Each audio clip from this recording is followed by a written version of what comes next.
till 1 in the morning. Thank goodness Mr. Grant told us not to come in till noon today. Oh, did you say you wanted bacon? Bacon? No, just a hard-boiled egg. Just a 70-calorie hard-boiled egg for old Tubbo. Well, maybe a little dry toast with some butter on it. Do I smell jam? Ladies and gentlemen, the dieter. Mary, I'm entitled to break my diet a little. I've been good all day. It's 10:30 a.m. Who is it? It's Phyllis. Why is it always Phyllis when I'm in a good mood? Hi. Like it? What is that? A Christian Dior or a Marcus Welby? What's it for? Well, Lars' receptionist left to get married, so for the past 2 days I've been subbing. And it is so satisfying, Mary, I cannot tell you. Lars' receptionist, huh? I want things in the skin doctor game. Dermatology, Rhoda. Oh, you know how it is there, hectic and crazy. Oh, the wonderful, wacky world of bad skin. Mary, I cannot tell you how satisfying it is to be working again. Most people would say, Phyllis, you have everything. What more could you possibly want? And I say, well, it's just not enough for me. I mean, being a model wife and a perfect mother. You know how I am. Mm-hmm. We just have a hard time believing it is all. I have to go to the hairdresser's. Don't you have to be at the office? How can you have your hair done? Mary, it's for those patients I'm doing this. I feel if I look my best, it gives them hope. Something to shoot for. You know I love her. I really do. But what is it about her? I don't know, but I'll tell you something. She keeps on the way she's going. She's going to give overbearing, aggressive women a bad name.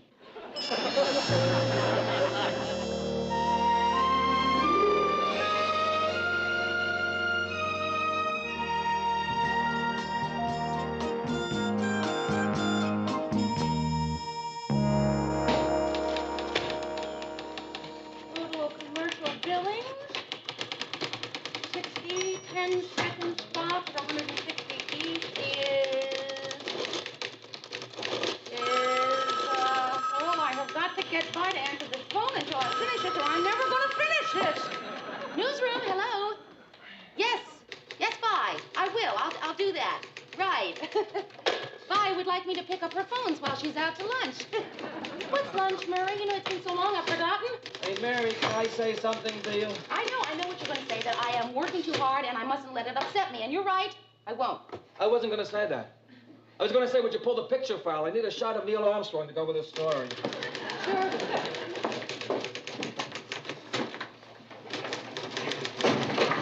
Oh, hey, let me help you. No.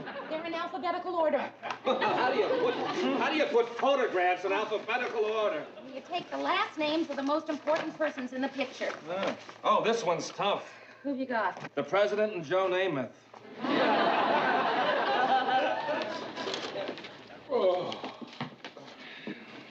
Oh, those 2-hour Mexican lunches really take it out of you. Oh. I think I'll go to my dressing room and have a little fiesta. Nothing like a little naparino to pick you up. Kind of makes you want to cry, doesn't it, Murray?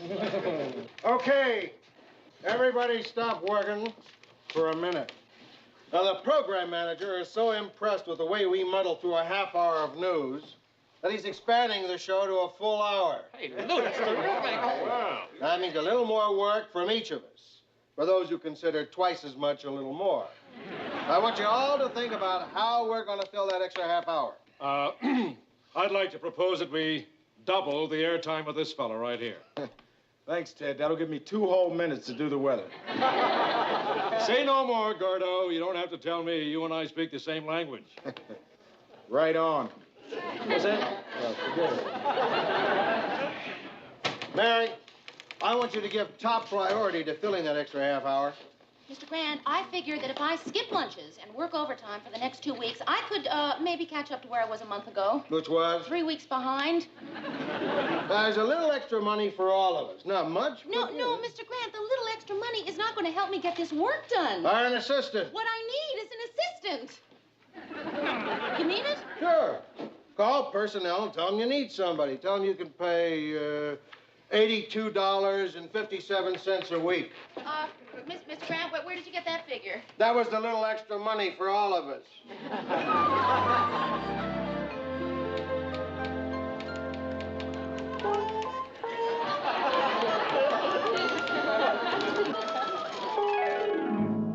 Rhoda?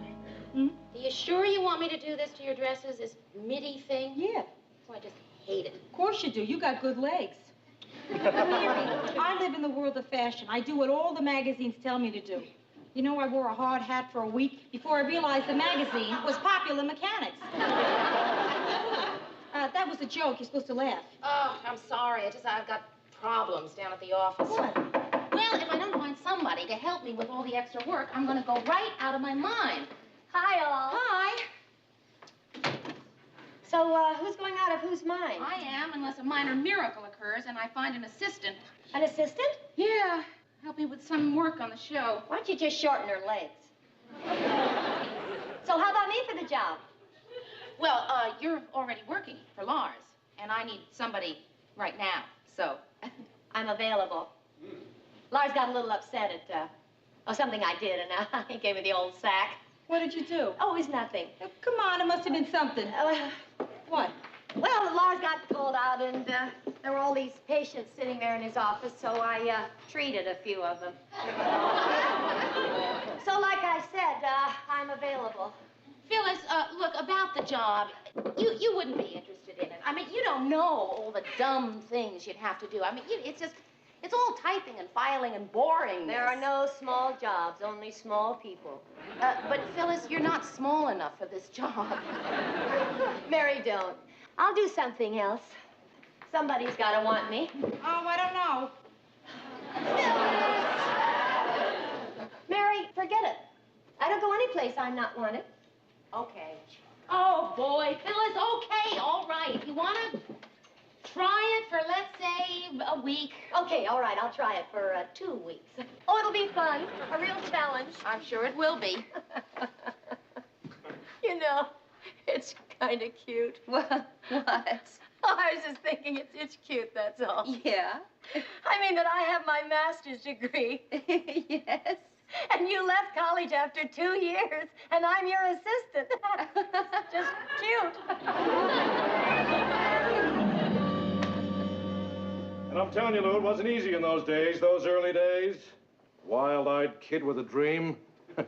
Dream to be an anchor man. Grabbing at Lady Luck, running around, helter... Is Mary here yet? Yeah. Skelter. Seemed at the time like reaching for the stars. Ted, your life story has been going on for a half hour now, and we're just up to August 1953. I mean, can you hurry up with the point? It's like waiting for a sneeze. Well, I guess I just got to reminiscing. Yeah. And I think to myself, what'd I do it for? The money? No. The money was the least of it.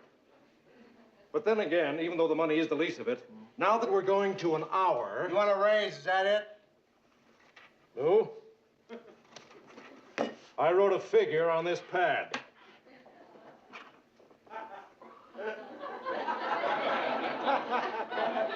Ted, I wrote 2 words on this pad.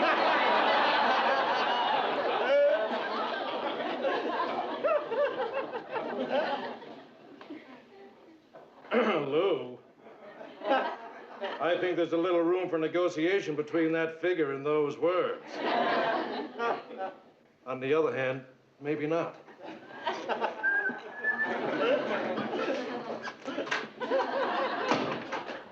Phyllis, I am saying problem with your maid or no problem. This cannot happen again. An hour late. Mary, don't do it to yourself. Don't be a robot tied down to schedules and clocks.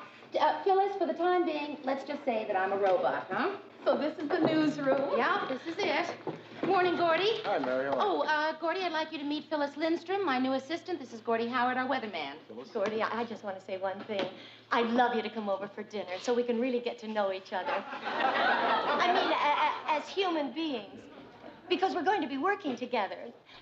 Yeah, uh-huh. Gordy and I really hit it off. morning, Murray. Murray, I'd like you to meet my new assistant, Phyllis Lindstrom. This is Murray Slaughter. How do you do, Murray? Hi, I'd love you to Phyllis. come over for dinner if you're not... Mary, where have you been? Lou started yelling for you an hour ago, so I had to cover for you. Oh, thank you. What'd you tell him I was doing? Hanging up your coat. Well, Phyllis, here, sit down. You can use my desk for today. Mary, it's not too important, but, there is one thing. What? Well, you've been calling me your assistant. Yeah, well, I mean, that's what you are. I mean, it's just a word, Phyllis. Well, so is inferior just a word.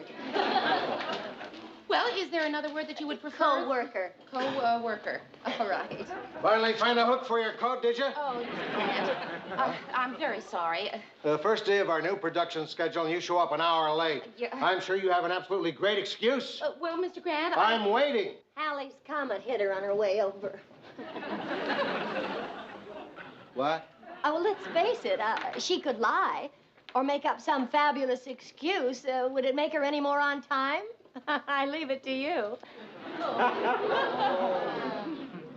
Mr. Grant, I would like you to meet my new co-worker, Phyllis Lindstrom. This is Mr. Grant. You mean she works here? Yes. Good. You're fired.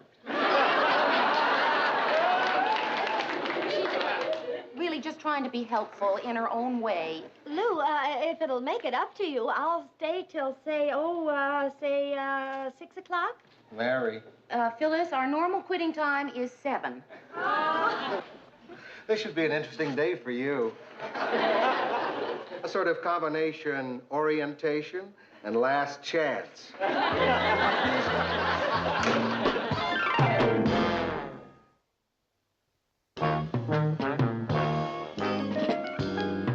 Okay, Phyllis, this has to go into Mimeo tonight. Phyllis? Oh, yes. What do you want me to do? Well, all you have to do is just sort this stuff into 2 piles, the pink sheets and the blue sheets.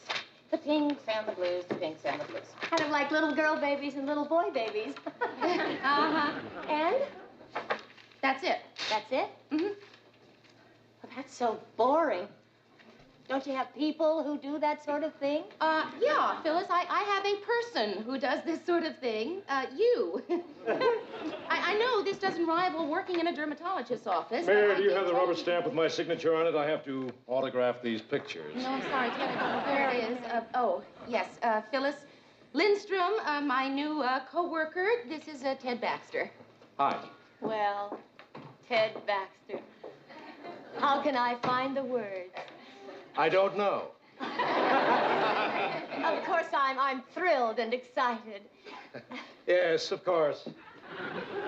However, there is something I feel compelled to say. It has to do with the impression you make on others and the tremendous impact you have on people and how outrageously attractive you are. Oh, I'm boring you. You're not. You're not. Cross my heart, you're not. Go on. But would you frustrate them, Ted? You're strong. You're too strong. Almost distant. You know you're the first one around here to recognize that. Look, I have to go to the studio right now. What are you doing here? Oh, just some stuff. Come with me. Phyllis, how's that stuff coming? Sorry, Mary, but I need this girl. Yeah, well, Ted, she's supposed to be doing the filing. She has more important things to contribute to this show than just filing some dumb blue papers. Don't worry, Mary. I'll do it later. Hi, Gordy. Yeah, uh-huh.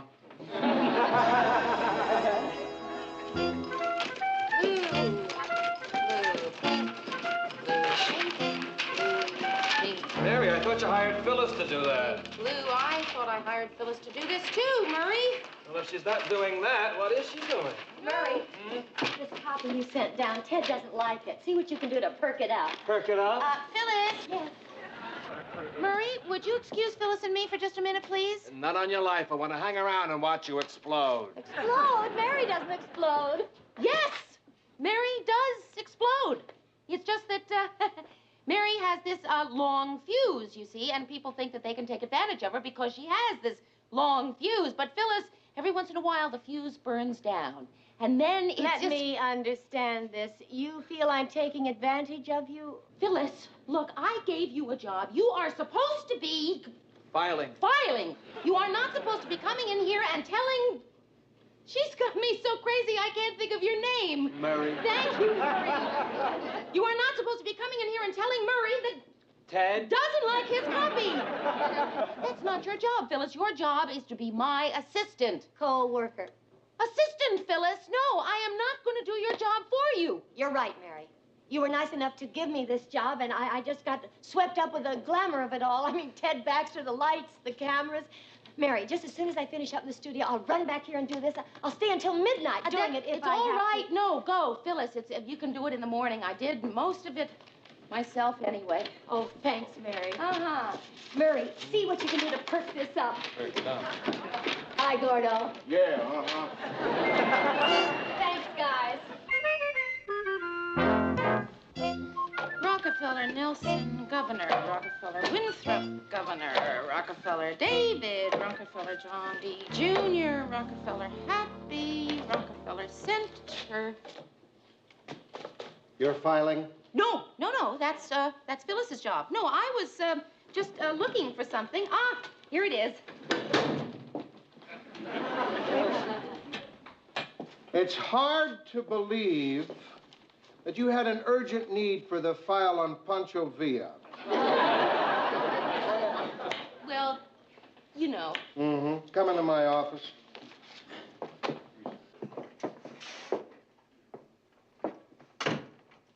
Mary, I'm going to ask you a question, and I want the truth. How's your new assistant, Princess Margaret Rose, shaping up? Just fine. Just fine. You know, it takes a little time to, but she's going to. She's going to be just fine. Just fine.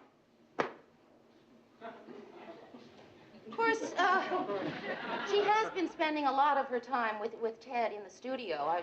They seem to really have hit it off. I mean, to the point where you might say that she's not quite doing a single bit of work around here. Mary, you could use a little fatherly advice. The fatherly advice is, why'd you hire her? Well, that's a hard one to explain, Mr. Grant. She's a crackerjack typist. She's a great organizer. A whiz at shorthand. She helped me find my apartment. Ah! Rule number 1, don't hire friends. I hired a friend once. You know what happened? Worked out great. But that's me. You can't handle it. I can't handle Phyllis. I mean, I've known her for years, and she's very intelligent, you know, and, well, let me put it this way, Mr. Grant. If Phyllis were drowning, her life wouldn't flash before her eyes. Eleanor Roosevelt's life would flash before her eyes. She's... Lou, can I see a minute? No, I'm busy. Oh. What'd he say? Well, What'd he say? he's busy. He's busy? Well, use your strength. Go on, try it again. All right. Lou, you and I are going to have a little talk. What do you want? I want her here. Ted, I'm too busy to play games. Well, all right. I'll just talk to the general manager. All right, Ted. Let's talk. Phyllis, I think you and I have some filing to do. Remember when we had that little discussion yesterday? Well, that figure is still in my mind, and this time you're not going to talk me out of it. What's more, not only do I want that raise we discussed, but I also want some new writers on the show. Now, Phyllis here tells me this Norman Mailer fella's pretty good. And if he's not available, how about this Truman Capote? E. Oh, yes, that's right. Truman E. Capote. Look, Ted. Now, Lou, you look. Either I get what I want, or I don't go on tonight. Mary, would you get me the file on available anchormen and their phone numbers? I may need somebody tonight. Yes, sir. He's bluffing. You're bluffing, Lou. Trying to pull the old blufferino, eh? Well, it won't work. Here they are, Mr. Grant. I think they're all up to date, so almost any one of them should be available. You're trying to bluff me, too, eh, Mayor? Well, I'm telling you, it won't work, Lou. I want that raise, and I want it fast. Let's try him first. Sir. you gonna dial, Mayor? The weather report? Fluff, fluff, fluff, fluff, fluff? Hello, this is Mr. Lou Grant's office at W. I think I have some filing to do. All right, all right. I didn't say I needed those things I want. I just said I wanted to talk about it. And I talked about it.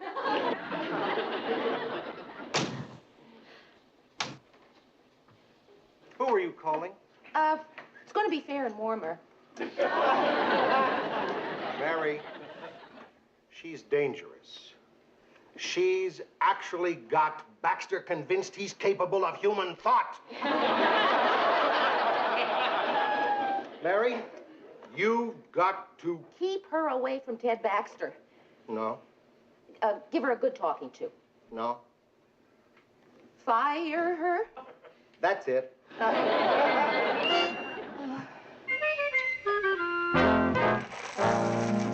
Seems a little barbaric, doesn't it? Putting candy out to fire somebody. Melts in your mouth, not in your unemployment line.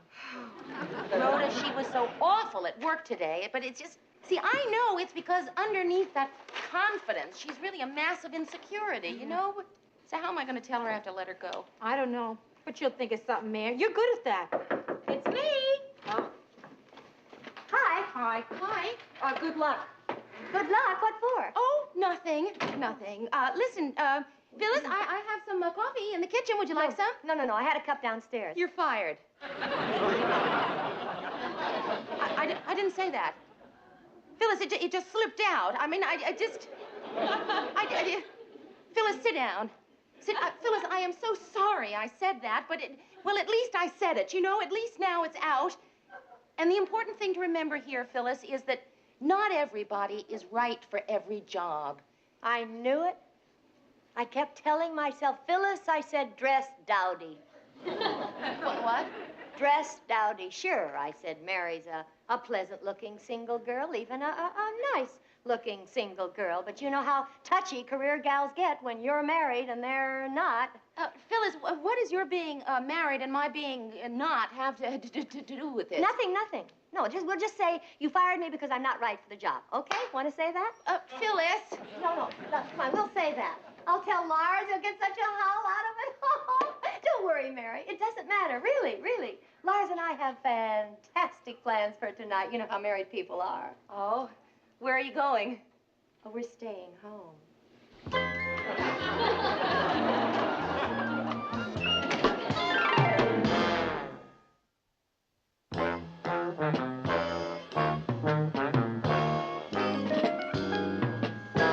Phyllis, will you please stop apologizing? I can't help it. I mean, I've been just dumb and awful. I deserve being fired, and I took it so badly when you told me you had to let me go. Phyllis, you know, this just really is not necessary. I just want you to know I did a lousy job for you. I didn't do the filing, and I came in late all the time.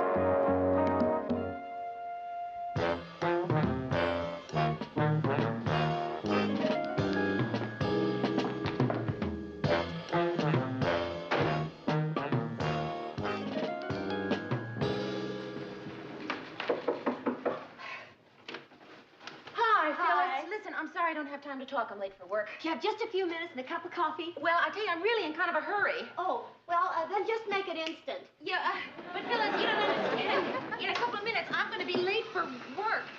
No, I'm not. I am. What is it? Mary, I'm in a real bind. I've got a deadline, and you've just got to help me. What do you need? A cup of coffee.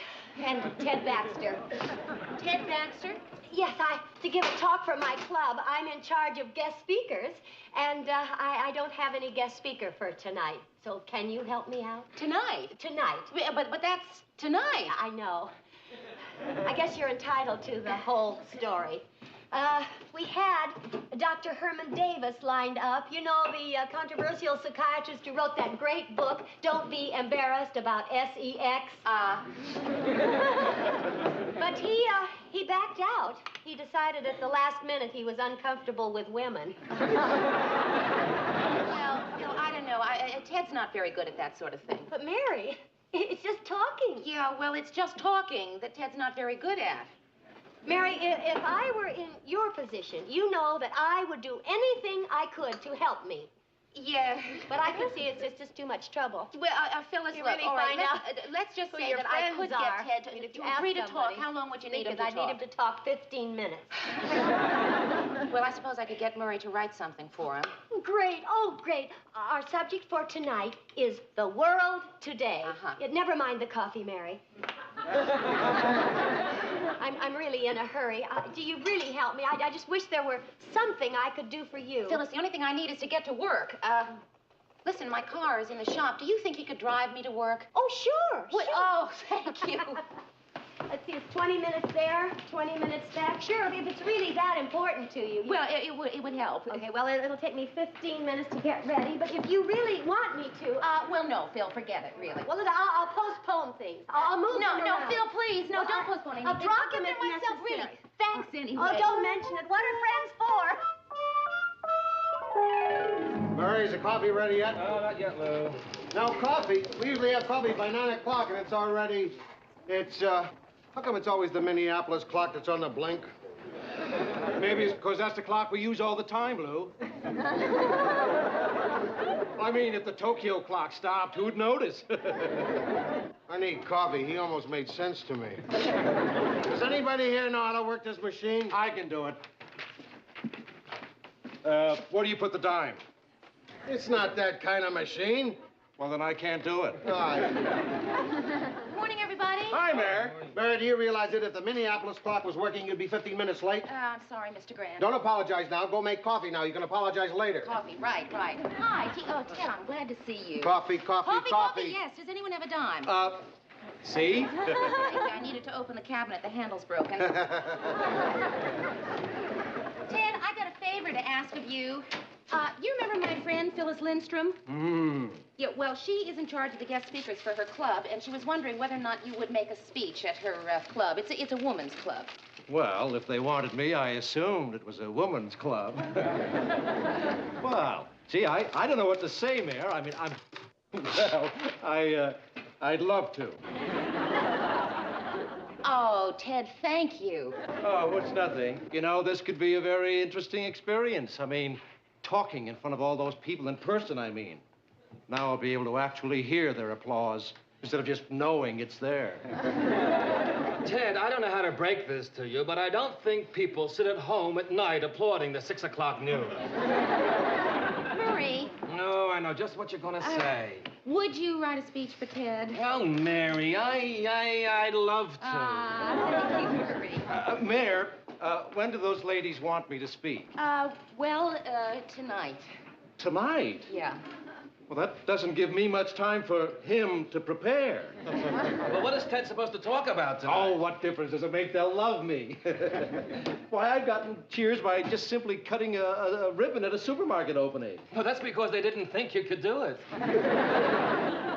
What the heck am I going to talk about? Well, I have this wonderfully amusing anecdote about what happened to me when I bought this suit. no, Ted, I think what they want is your personal view of the world situation. He doesn't have one.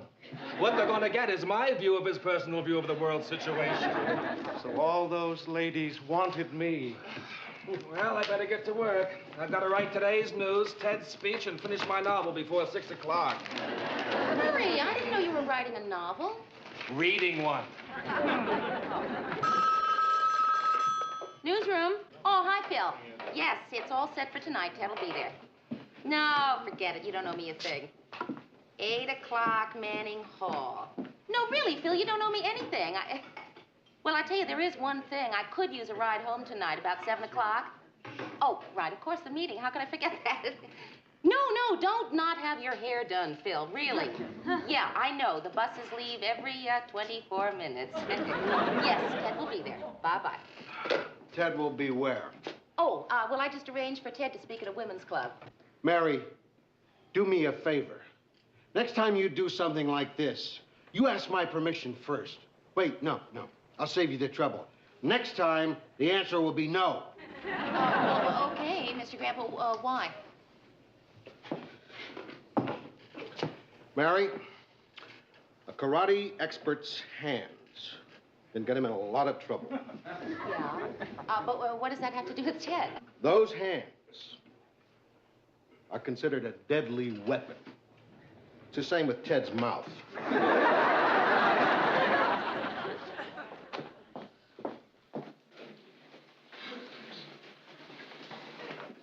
Hello.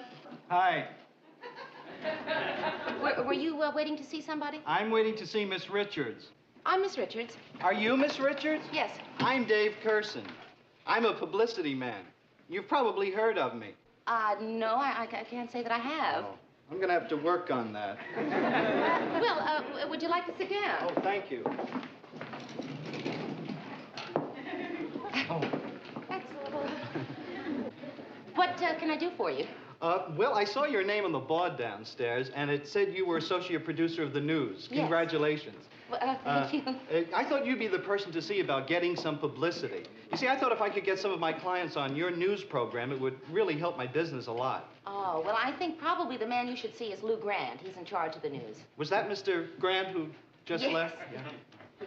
I don't think I'm ready for Mr. Grant yet. I know what you mean. So, who are some of your clients? You've heard of the Midwestern Yo-Yo Association? Well, I tell you, Mr. Curson, I really don't see how a news program could help publicize yo-yos. I guess you're right. Well, look, here's my card. If you ever need any publicity for the station, just give me a call. Oh, Mr. Curson, the telephone number here is crossed out. Oh, I know that. You see, what happened is the printer made a mistake on the telephone number, so I got them for half price. If he'd only left my name off, I probably could have got them for nothing. Well, bye.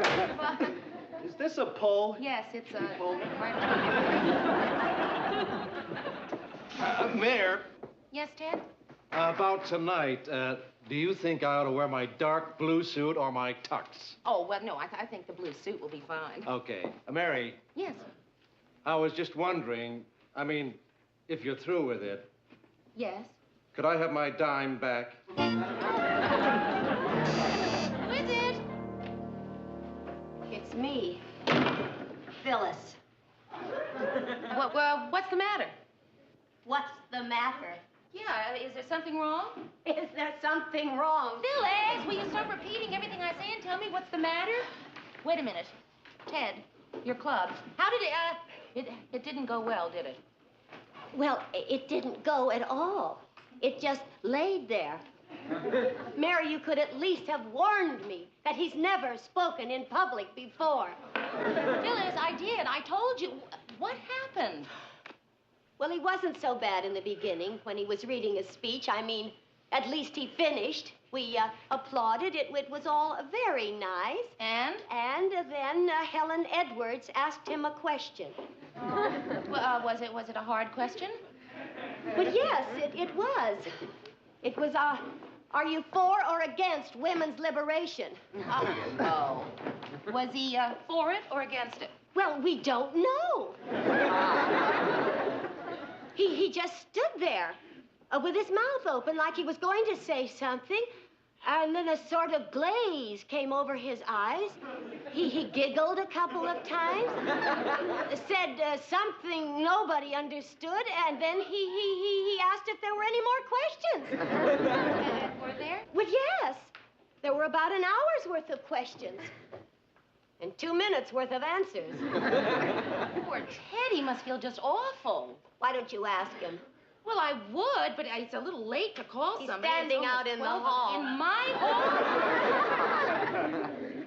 He didn't want to come in unless he had a personal invitation from you. Do you want to invite him in? Well, of course I do.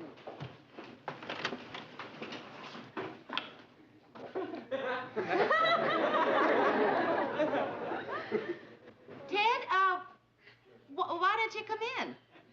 I don't know. Well, would you like to come in?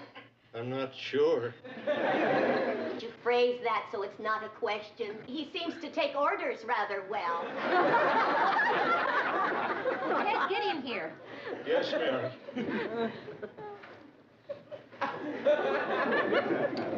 Can I take your coat? Another question. I don't know. I just don't know. Hello, Mr. Grant. It's me, Mary. Mary Richards. Oh, Not much. What's new with you? Well, yes, Mr. Grant, I do have a very good reason for calling you at 1 in the morning. I don't know how to say this. Why don't you just say it? I guess I'll just say it. Mr. Grant, a little while ago, Ted dropped by, and he was kind of upset, and, Mr. Grant, Ted's locked himself in my bathroom, and he won't come out.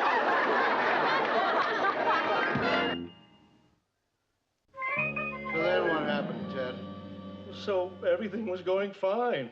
They were attentive and laughing at what I was saying. Then I realized I wasn't saying anything funny. I should have worn my tux.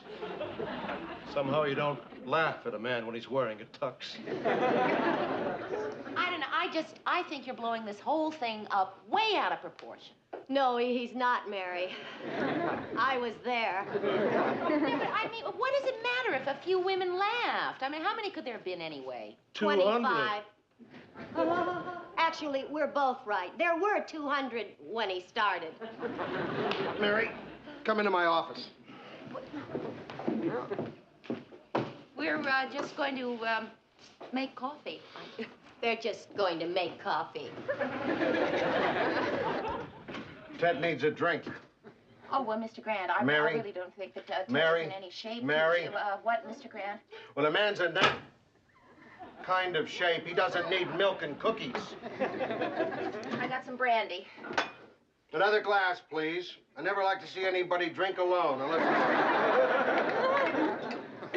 Oh, I'm sorry. Yeah, I'm sorry.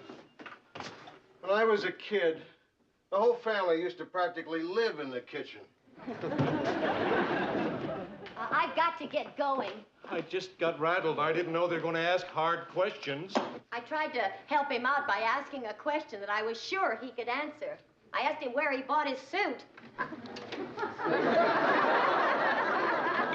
Well, how was I supposed to know? I own 3 suits. Ted, why didn't you just open up your coat and read your label? Oh, it's sure just easy to second guess.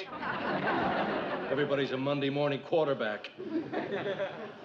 I'm telling you, Lou, I can't do it. I've lost my charisma.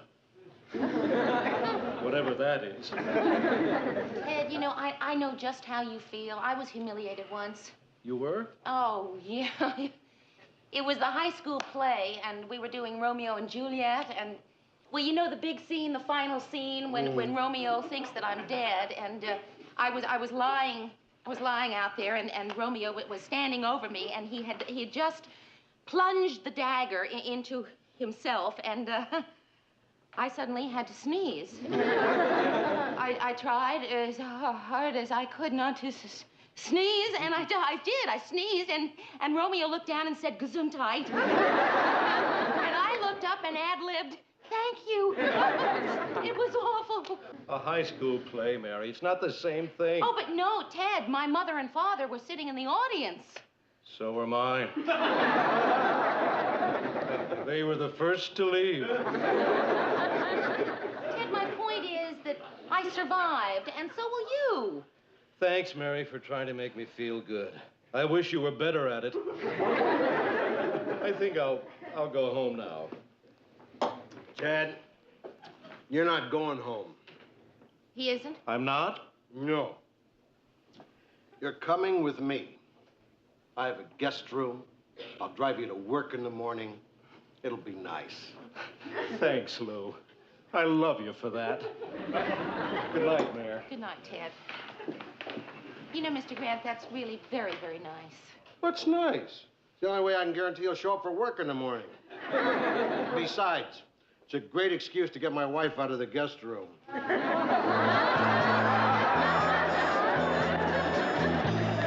That was the senator making that statement at the airport today. Ladies and gentlemen, a serious warning from the University of Minnesota's Atmospherics. Excuse me, ladies and gentlemen. Atmospherics Department. I'm sorry, ladies and gentlemen, Dale Wick, head of the Department of that department, announced that in 5 years, smog could reach legal proportions. Oh. lethal proportions. I'm sorry, ladies and gentlemen. I seem to be having a little trouble. I'm just sorry. And now for the lighter side of the news. Population explosion. Oh, Lord, I'm sorry. Mary, get in here.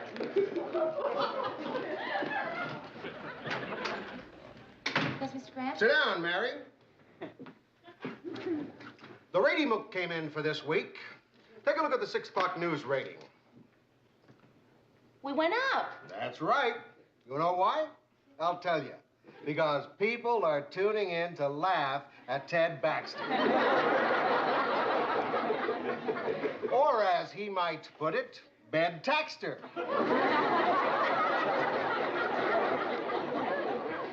He's become the thing to do. We're starting to catch on, Mary. But I don't want that. I don't want to do a successful comedy show with Mr. Blooper.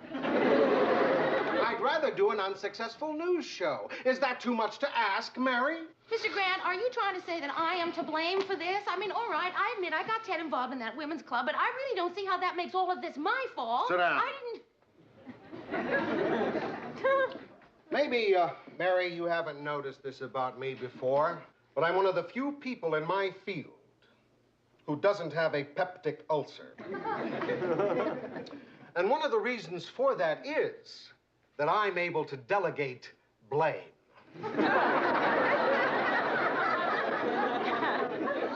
Nothing that goes wrong here is my fault. It's Ted's fault. It's Murray's fault. It's Gordy's fault. This is your fault. It is, isn't it? So fix it before it begins to look like it's my fault. This is Ted Baxter saying good nights and good newt. What was going on in there? Oh, you don't want to hear about it. I already did. Hi, Ted. You're just saying that to make me feel good. Hey, look, Ted, it was my fault. It was a slow news day. I just couldn't write anything exciting for you to read. Here. A revolution in South America, a crisis in the Far East, and an earthquake in Peru. No, Murray, it's not the news. It's me. I've lost something. Has anyone seen my hat? I think it's under Mary's coat. Ted, it's nighttime. I know. I'm just not in the mood to be recognized. Excuse me, aren't you... No, I'm not. I used to be. But he still looks a lot like them. Hi, Miss Richards. Oh, hi. Remember me? Sure. You're, Dave Curson. Dave Curson. You remembered. Well, it looks like you're busy. I'll come back. No, I wasn't really. No, I was just about to close up shop. What can I do for you? Well, you see, I had this idea, and it's probably not a very good one. No, it's no good. Mr. Curson, why don't you let me hear the idea? Oh, well, it was an idea I had for the Midwestern Yo-Yo Association. Uh-huh. You see, they're having their Midwestern Yo-Yo Championships this Sunday, and I thought maybe your announcer, Paul Price, could accept their Man of the Year award, and then maybe he'd announce it on the 6 o'clock news, you know, if he'd like to. But it's not a very good idea. Never mind. Mr. Curson, I wouldn't say that. You wouldn't? I think I could get everyone on the station yo-yos, too. There's just one problem. You see, Paul Price is going to be covering the hockey game on Sunday. See, I didn't think But of no, it. wait a minute. What if we could get Ted Baxter? Oh, Miss Richards, do you think you could? Well, Good night, Mayor. Murray, do you think we could get Ted to accept a Man of the Year award? Well, sure, but who'd be dumb enough to give him one? The Midwestern Yo. Yo Association. Huh. Ted Baxter, Mr. Yo-Yo. Well, the shoe certainly fits.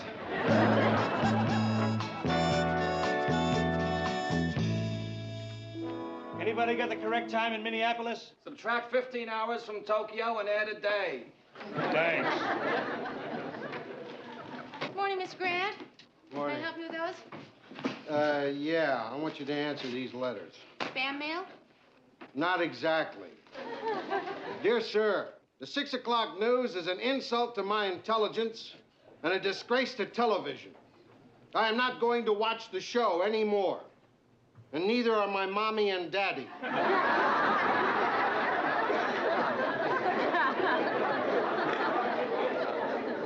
Did you ever get a hate letter written in crayon? Mr. Grant, have you seen Ted this morning? I think I might have some good news for you. My good news is I haven't seen Ted this morning. Oh, Lou. Got to see you about a couple of things. What is it, Ted? First of all, there are no bath towels in my dressing room again. There's no bath in your dressing room. That's the second thing I want to see you about. Who ever heard of an anchorman's dressing room without a bath? I want you to get on that right away, Lou. After all, it's not too much to ask for. I understand Cronkite's got a sauna.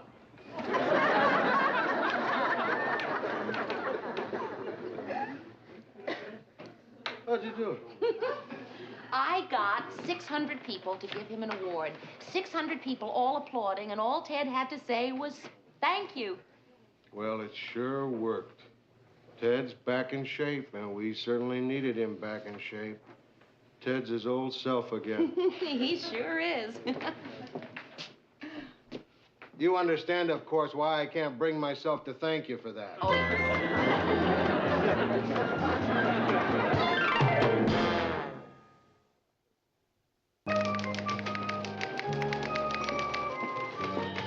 Hi, Miss Richards. Hi, Dave Curson. Dave Curson, remember me? Yeah. I got Ted Baxter's award back from the engraver. Oh. The towels are real nice, Lou. Thanks. You're welcome, Ted. Maybe the next time you can get me some cloth ones. Yeah.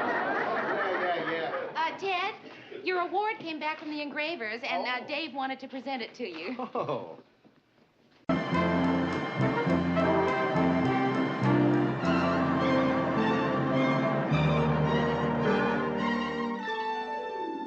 No, Mom, I can't get off any earlier.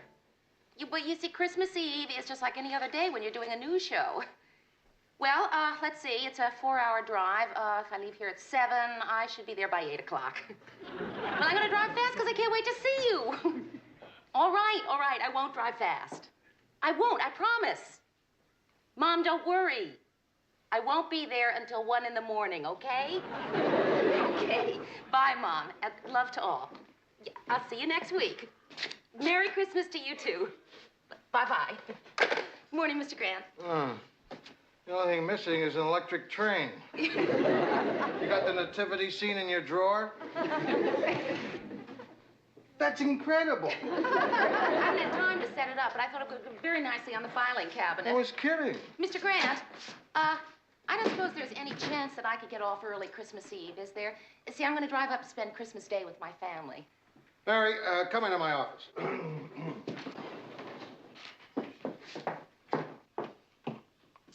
Mary, the thing I wanted to talk to you...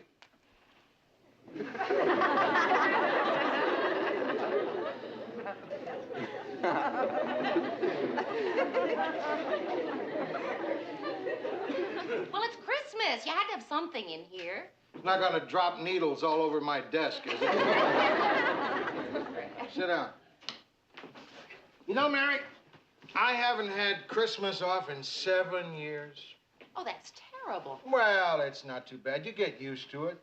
Christmas is just like any other day when you work in a newsroom. You know what I mean? No. Oh. You gotta work on Christmas. I've got to work on Christmas? Well, that's another way of putting it. Listen, I never thought that I would be working on Christmas. I better go call my mom. She's sentimental about Christmas.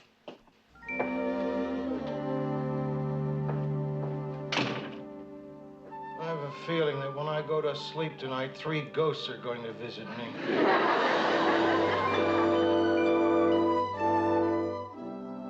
Rhoda, aren't you going to help me decorate it all? I just decorated an entire department store. Hey, Mary, why don't you hang our pantyhose? They hold more. I never thought of that. Mary!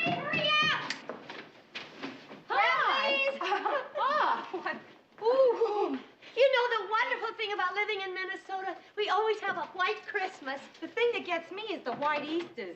I never saw so much stuff. I can't help myself. I'm just a Christmas nut. Not just Christmas. I'm sure you feel the same way about Hanukkah, Rhoda. Oh, sure. Hanukkah, Christmas. They're all Mary, do you mind if I leave Bess's gifts here? I don't want her to find them. She's been hunting around the apartment since Halloween. Oh, sure. Well, you see, this stuff is fantastic. Did you get anything for me? It's not exactly what I wanted. This is a 1/4 scale transparent figure with all the intestines.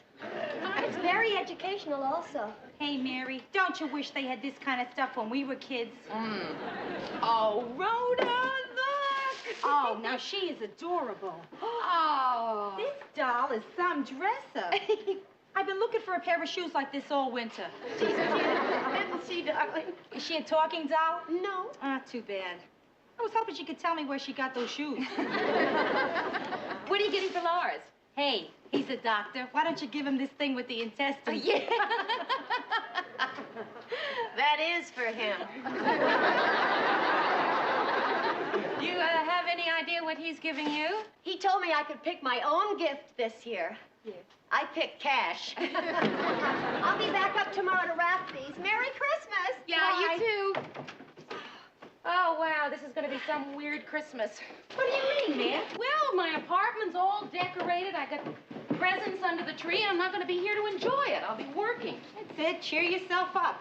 Yeah, but let me tell you something. When I was a little girl, we used to drive up to my grandparents' every Christmas, and on the way, we'd pass this diner, and there'd be these little old men having their Christmas dinner all alone, and it's just that this year I'm going to be one of those little old men.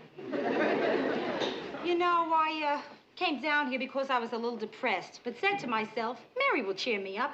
Yeah, I got an idea. I didn't have to work Christmas Eve. Why don't you and I celebrate it together? I don't know, Mare.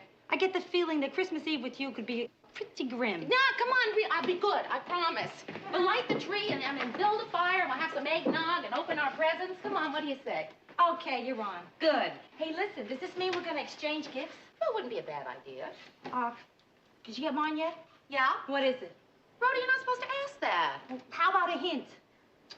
Mary, I'm very competitive. I want to get you something better.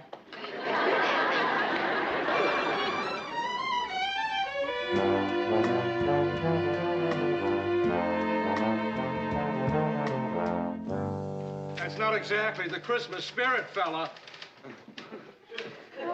It's not what I'd call the Christmas spirit. No, sir, that is not the Christmas spirit. Well, what's wrong, Ted? Oh, they're just rumming it in down the hall because they're having a Christmas party and we're not. Who's having the party? Everybody except us. In particular, that darn Chuckles a clown.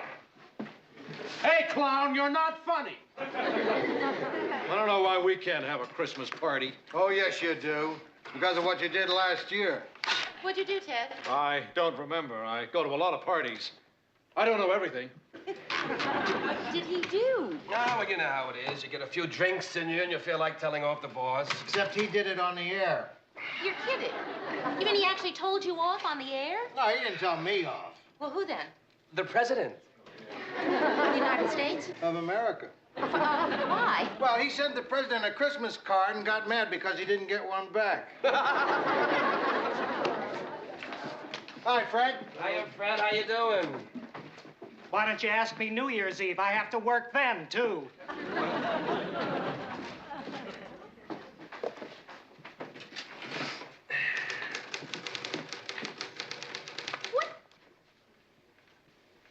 Murray, we said we weren't going to exchange presents. Oh, I know, but, well, I felt so bad about you not being able to get home and all. I hope you like it. Oh, but Murray, the point is we did discuss it and we decided no presents.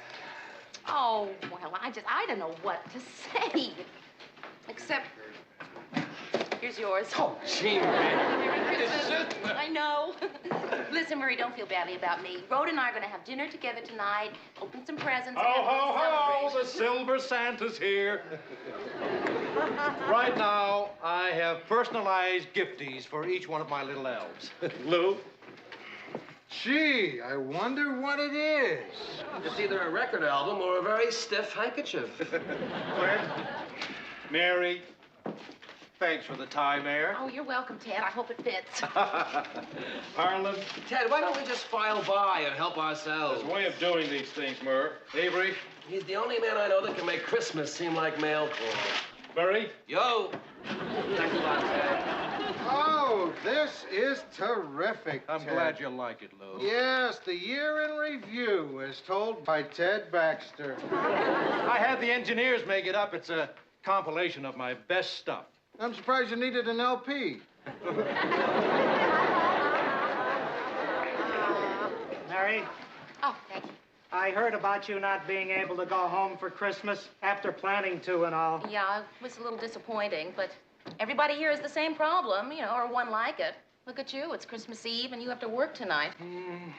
Well, I just want you to know that tomorrow when you're working and I'm at home, I'll be thinking about you. Oh, thank you, Fred. That's very nice. And I guess tonight when I'm working and you're at home, you'll be thinking about me. Well, I will now. You know, I just thought of something. When somebody's got a big family like I have, it seems a shame not to share it. So I was wondering, Yes? would you work for me tonight? Would I? Look, Mary, I wouldn't ask you if you were going home to your family, but what's Christmas Eve to you? You're going to be all alone. I'll trade you. I'll work New Year's Day for you. That way you'll be able to watch all the football games. Fred, I... Look, Mary, please. I've never spent Christmas Eve with my kids. Oh, Fred, that last part wasn't fair. I know, but I'm desperate. Mary, will you work for me tonight? Oh, right. Aw, yes. thanks. Will you at least cover for me while I go home and have some dinner? Oh, sure. And, Mary, I just want you to know I feel terrible about this. Good.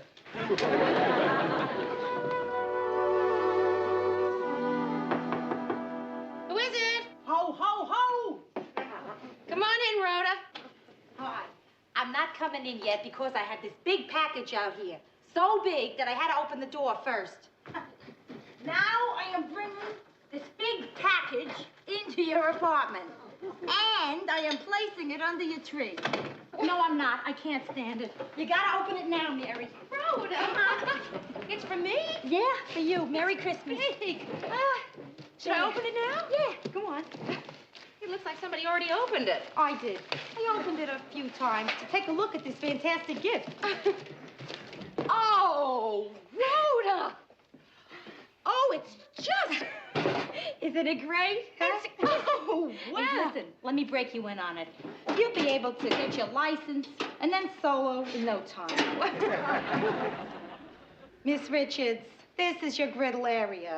Yeah. If you wish to fry an egg. Yes. Then, of course, here is your rotisserie. If you wish to barbecue an egg. Uh-huh. Then we have the oven for your basic baked egg. Yes. What's this? That's your egg. I knew it.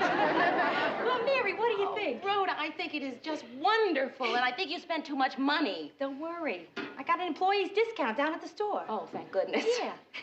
Well, I have yours, and Oh. it's not half as nice. 40% is nice. Well, It's not too big, is it? No kidding. Oh, this is fun.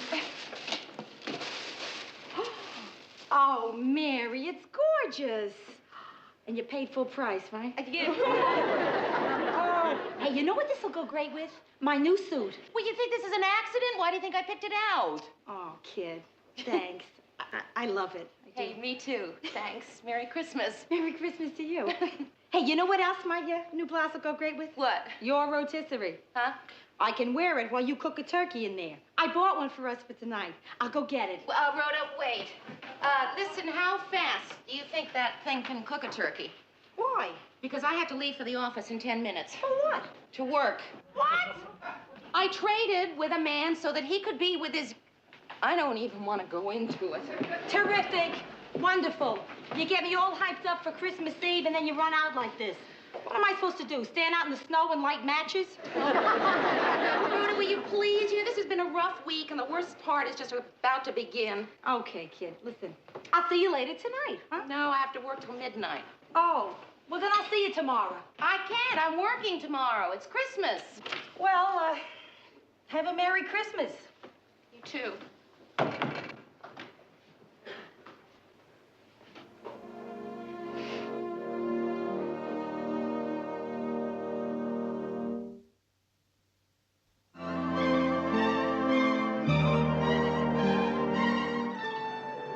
And now this final Yuletide item. We have just received word from a U.S. radar base in northernmost Alaska that an unusual flying object's been sighted. A sleigh with 8 tiny reindeer. Piloting the vehicle, a man who was overheard to say, "Ho, ho, ho." Anyone knowing the identity of this man, please contact the nearest child. This is Ted Baxter saying Merry Christmas to you and yours from me and mine. Murray, did you write that last part? No. As a matter of fact, that's the only news story Ted ever wrote in his life. He does it every year. He even had thousands of copies printed up for people who write in requesting it. He still has thousands of copies. Well, I better get going. Merry Christmas. You too. Oh, Mary! How could you let Fred talk you into working Christmas Eve? I mean, it's bad enough you can't go home, but working tonight. Well, it's all right. Look, Fred has a family to spend the evening with. Oh, his family isn't so great. They bought an aluminum tree this year. Well, Mary, guess I'll see you tomorrow. Okay. Mary!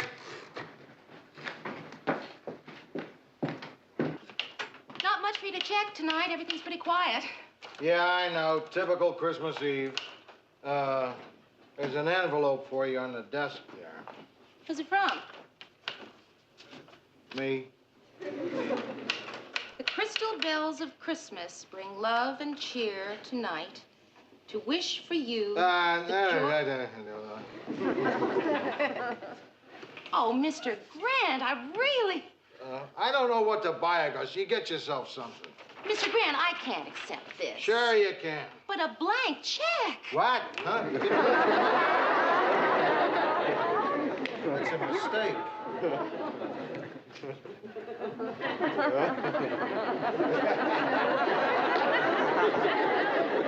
Why don't I just wait outside while you... No. All I have to do is fill in an amount here.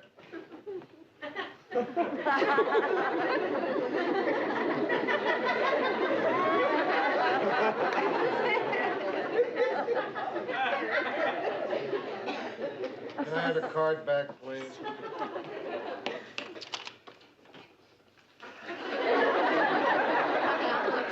If you don't mind.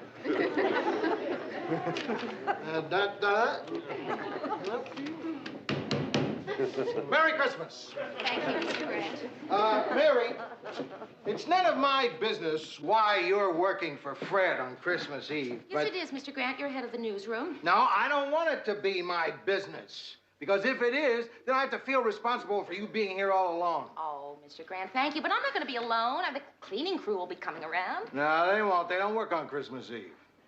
Well, then there's the night watchman. There's only one man on duty tonight, and he has to stay downstairs in the lobby. Well, it's comforting then to know that there'll be somebody only 12 floors away.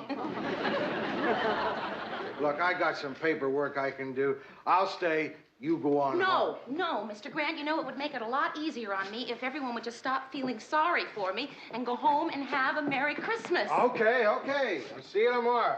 Okay.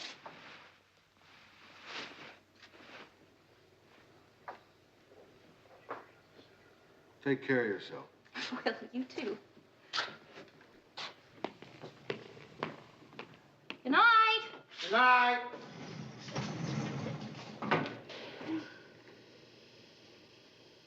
So,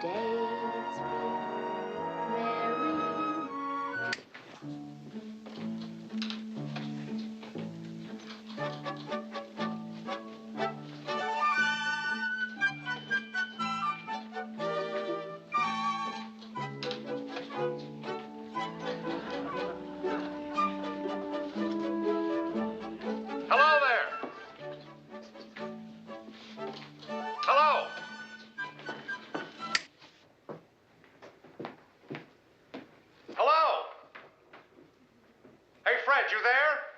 Hey, Fred, I got a great joke for you. Hey, Fred, now don't mess around. This is really a great story I got. Hello? Fred? No, I'm filling in for him tonight. Who is this? Charlie. Oh, hi, Charlie. Charlie, I don't know what this is connected to. Where are you? Out at the transmitter. I'm Charlie. Oh, You've heard of me. yes, Charlie out at the transmitter. Right. Well. How is the transmitter? Sort of quiet tonight. Yeah, I know what you mean. I'm all alone here, too. Well, so long. Well, wait. Charlie, can't we talk or something? What about? Well, you said you had a good joke. Oh, yeah. There were these two guys, and they're walking down this big alley. What's your name again? Mary. I can't tell it to you. Well, then, can't we talk about something else? I don't know what to say to you. I've never spoken to you before. Charlie, do you have any family? Nothing but 4 kids, 9 grandkids. Gee, I bet you wish you could be with them tonight, huh?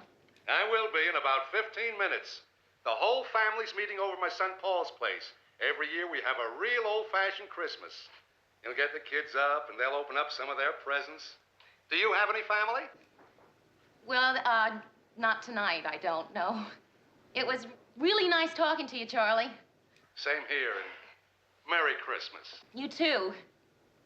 Oh, over and out.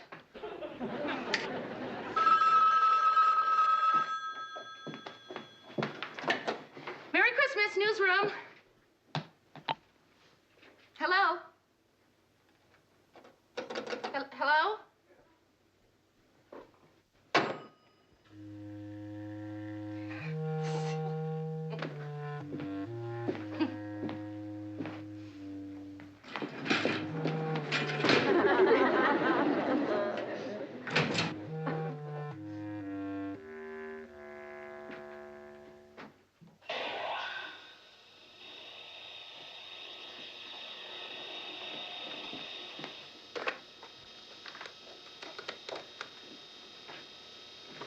Hello, Rhoda.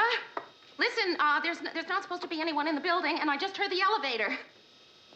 Rhoda, I can't call the police. What am I going to tell them, that I heard an elevator? I can't call the police until the murderer gets off the elevator. There he is. He's off the elevator. He's brought his gang. Rhoda, listen. You were my best friend, and I really liked your Christmas present.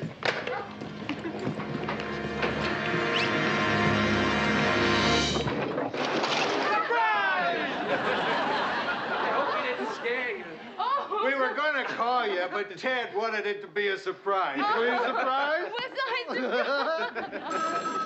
Oh! Hello, newsroom. Season's greetings. Mr. Green. What do you mean, is this the murderer? That's for me. You're the murderer? Rhoda, yes, everything's fine. Yes, of course, I'm sure. No, nobody's forcing me to say that. No, it's just Mr. Grant and Ted and Murray.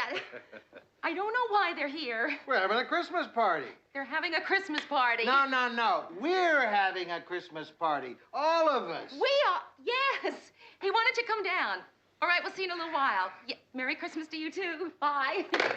Oh, Mr. Grant. Oh, Murray, thank you. Mary. Oh, Ted, thank you. Oh, Ted, I'm sorry.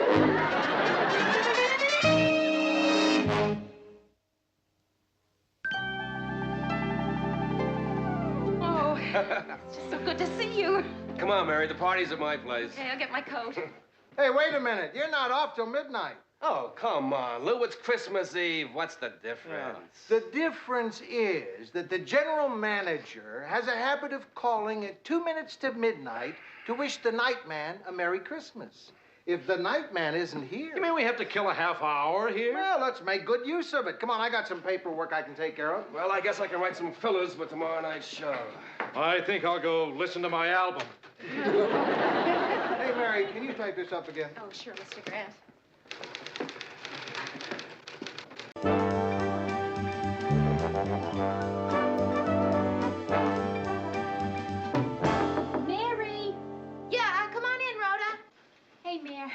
me a lift to work this morning. My carpool didn't pick me up. How come? They're sore at me. It finally dawned on them I don't have a car. Yeah, I'd be glad to. Good. Hey, Rhoda, do I look all right to you? Terrific. Really? Oh, yeah. That's some color. Yeah, good. All right, dress, you are no longer returnable. You are mine, all mine. I never knew anyone to buy a brand new dress for a Wednesday morning. Well, I just want to make an impression on somebody. Really? Yes. Great. Tell me all about him. Well, he's got a terrific sense of humor and a great personality. Hey, that's how people describe me. He can't be too great. What does he look like? He also happens to be very good looking, slightly gray. Slightly gray. Where? His face? His suit?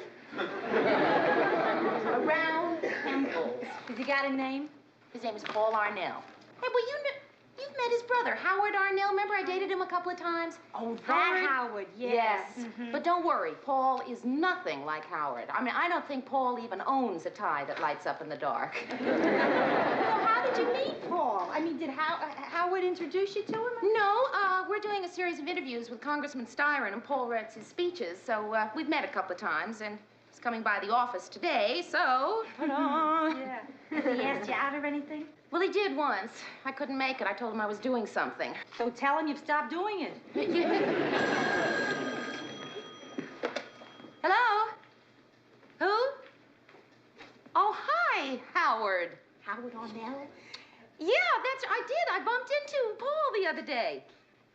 Well, I don't remember giving him any message. Oh, unless you mean I told him to be sure and say hi to Howard. And you're just calling to say hi right back. Well, hi. Listen, Howard, I've got to run. I've got some guests here. Yes, a few people just dropped in. Oh, I don't know. I guess they'll be here a couple of hours anyway. You what? You'll hold. Oh, yes, of course. I knew you were just kidding, Howard. I knew that. Listen, I have to go. No, all right, I won't take any wooden nickels. Yes, I'll be sure to say hi to Paul when I see him. Right, good talking to you, too. Bye-bye, Howard. Quick, before he calls again.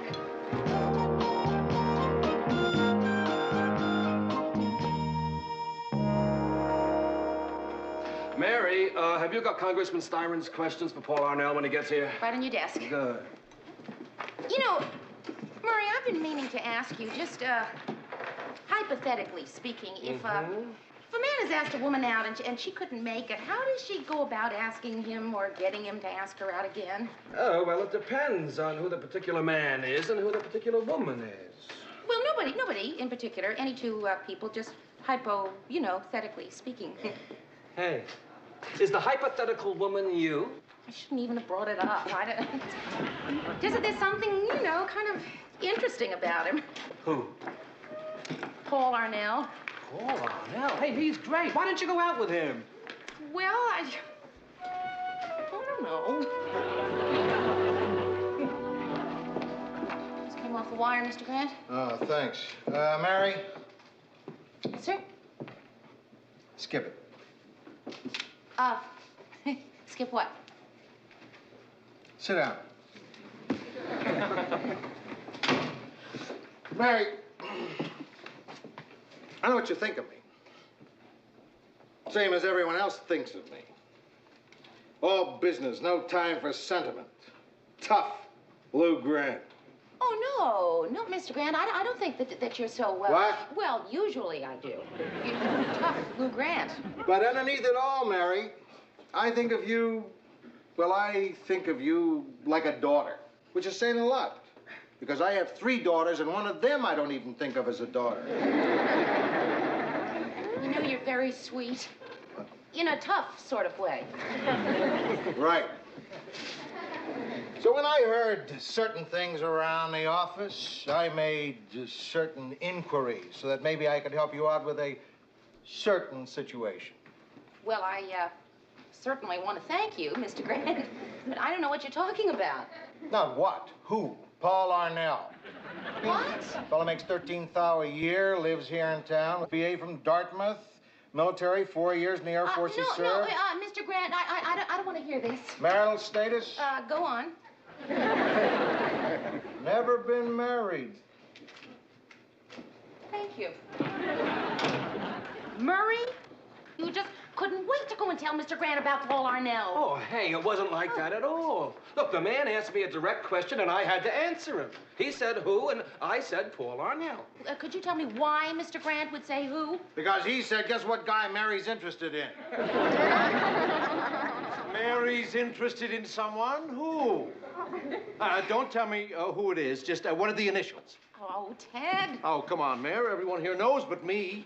Mayor, how about you? Come on, what are the initials? All right, all right. The initials are P.A. P.A. As in Paul Arnell. Oh, as in Paul Arnell. It wouldn't be Peter or somebody, would it, Mayor? Okay. Everybody here is acting pretty cute, but let me tell you, if you're still acting pretty cute when he gets here, I mean it, I'm gonna quit. Mary, don't worry. We won't even be here. We'll leave, okay? Okay. Oh, hi, Paul. Hi. Arnell, good to see you. Paul Arnell, P.A. Paul Arnell. Oh, we gotta go now, Paul. I guessed it, didn't I? Didn't I guess it? Hi. Hi. What's the matter with your eye? Hi. No, it's gonna be all right. It's okay. Did you get something in it? Just a fist. A what? No, nothing. It's Paul, let me see it. pretty bad, huh? No, it looks pretty good. Oh, really? It's amazing to me how much punishment the human face can take before it breaks. Oh. Do you get any coffee? Yeah, sure, but Paul, what happened? Oh, I was sitting next to this guy at a lunch counter, and he's reading Styron's speech in the newspaper, and he's making loud, rude remarks, you know. Uh-huh. So oh, cream and sugar? Okay. Thanks. Did you tell him that you wrote it? Oh, no, not right away. He had a tattoo. Paul, what has that got to do with it? Well, Mary, look, there are two kinds of people in the world. Guys with tattoos and guys who are afraid of getting hit by guys with tattoos. Well, did you finally tell him that you wrote the speech? Yeah. So anyway, I stop. I say, hey, look, look, my friend, I wrote that speech. Right? So he gets a little embarrassed, you know, and that's when he hit me. Well, you didn't get into a real, a fight, did Fight? you? No, Mary, there was no fight. Good. It was more like a beating up. Well, at least you acted civilized. I mean, you didn't hit him back. Worse. I did worse. I kicked him. I mean, you know what I mean? All your life, since you're a kid, all you ever hear is men don't kick, not under any circumstances. And girls don't bite or scratch. Yeah, well, except during wartime, then maybe an enemy soldier would kick. Yeah, or bite or scratch even. Yeah, anything. well, but not a wholesome American boy. Right. Hey, Paul, that eye does look like it's beginning to swell up. Oh, really? Yeah. You put hot water or cold water on a swelling You go eye. sit down, I'll do it. Ooh. You know, I think I wrecked my toe. When you kicked him? Yeah, I missed him and I hit the counter. But I think I got him. I think he must have broken his fist on my face. Oh, yeah, that's good. Other eye? He hit you there, too? No, it just feels good. Your eye? Say, listen, Mary, would you be suspicious if I showed up at your apartment every night and you had to fix up my eye? No, not in the least. Oh. Would you, how about Friday night, say around 8 o'clock? Are you busy? Friday night at, Without a swollen eye. No, I'm not busy. I'd like that. Great. That's terrific. I'll be looking forward to it. Me too. Yeah. See you. Paul! The Styron interview, we still haven't gone over the Styron material. Styron, yeah. Sure, I made such a great exit. Why is nothing ever perfect? Hey, Mary. I don't see one person with graying temples. Give me a zip. Oh, sure. don't you feel a little peculiar about going out with Paul? Why? Because of Howard. Rhoda, I told you, Howard and I were never what you'd call a big thing. Mary, I thought he told you he loved you. Yeah, he did. He tells everybody he loves them. I mean, Rhoda, if you dialed the wrong number and got Howard, he'd tell you he loves you. You would, huh? That's worth a dime. It's been a while. Oh. It's a magnifying mirror. Mary, why didn't you warn me? I thought it was a relief map of the moon. When they sell a magnifying mirror, they should include a printed suicide note. Rhoda, I think that's probably Paul. Yeah, probably. So, you want to, Okay. If you want me to stay around and help you break the ice, I'd be glad to. Hi, Paul. Hi. Let me take your coat. Oh. I'd like you to meet my friend, Rhoda Morgenstern. This is Paul Arnell. Ah, Well, hello, Paul. nice to see you. Now, Mary didn't tell me she was expecting company. I guess I'll just be running along. Say, Mary, you know that package that was delivered? You know the one I mean. It has very nice wrapping. Very nice wrapping. Good night, Rhoda. Much nicer than its brother.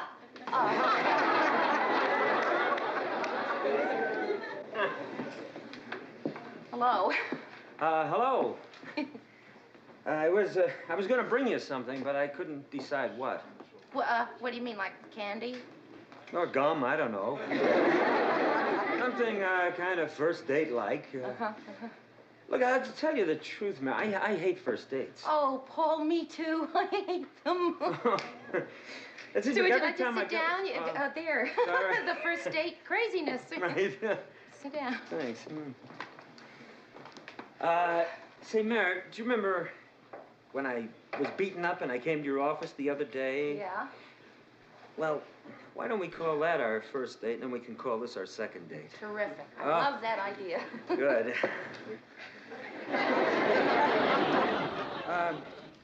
Also, listen, I don't want you to think I'm rushing into things, but this just being our second date, I'd like to take you home and have you meet my folks. It's not what you think. See, they're leaving for Europe tomorrow for 2 months, and I've just got to stop by. Oh, well, sure. I'd like to see them again. I met them once with Howard. Oh, yeah. Well, it's really not where I would like to take you on our first time out. Second time.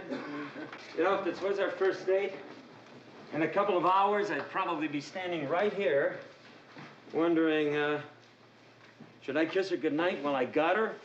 Or should I just wait, take a chance? Maybe she'll invite me in. You know what I mean? All that stupid I stuff. know. Like, should I let him know that I wouldn't mind if he kissed me goodnight, or then would he think that I was, well, you know. Mary, just to get it out of the way. I want you to know, Mary, that I still respect you.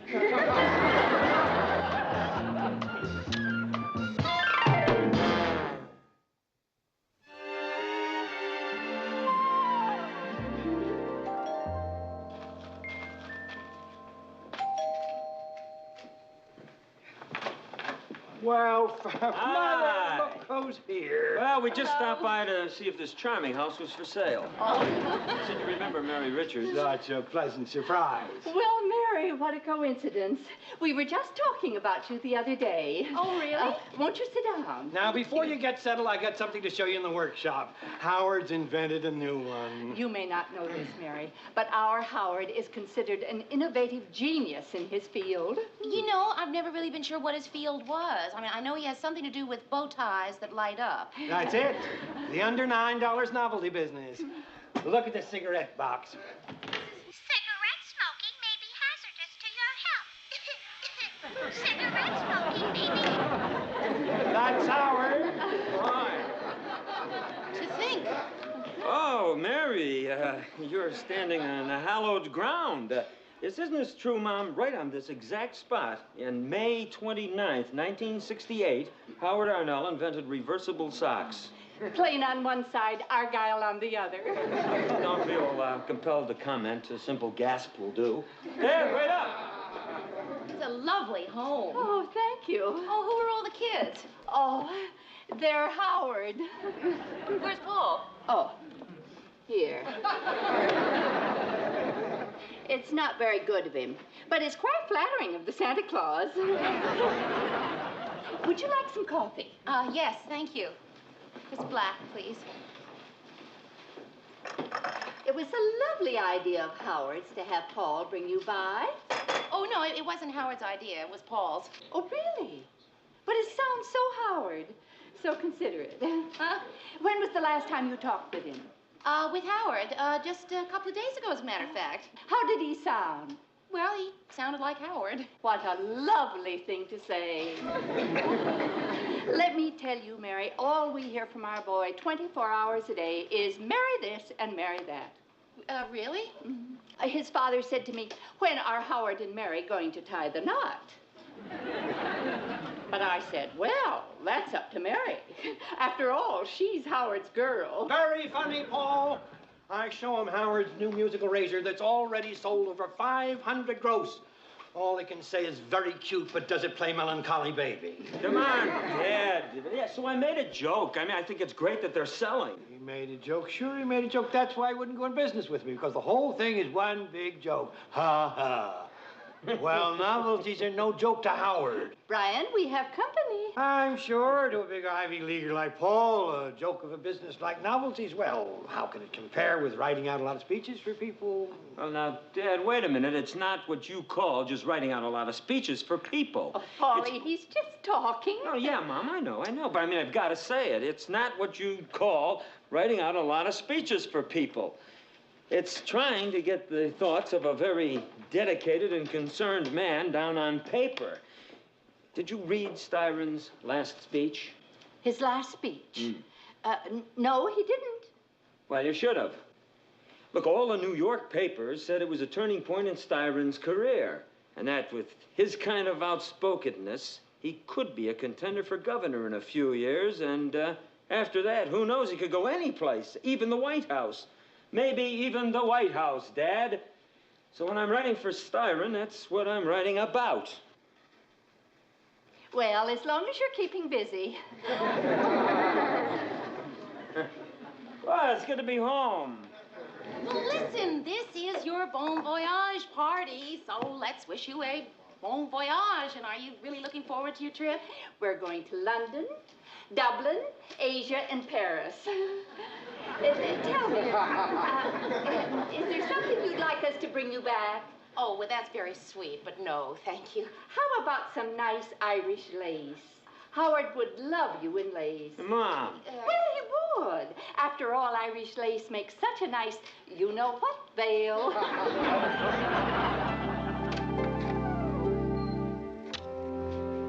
Well, thank you, Paul. I had a really great, time.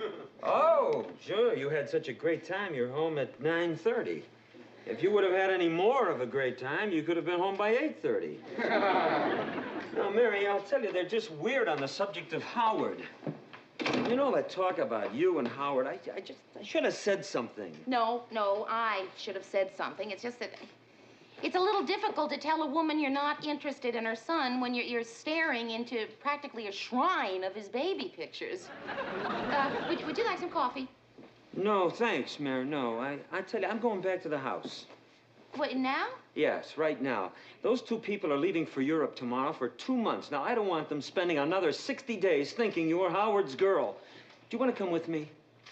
Well, I don't know. I think I'd probably feel a little funny. Well, okay, if you feel funny, but I've got to go back there. He walks up the stairs to the door, hoping she'll follow. He looks back. She gave him an encouraging smile. Then she made a decision. She's going with him. And a moment later, she's there by his side. Taking his arm, she turned out the lights. And they walked wordlessly into the night.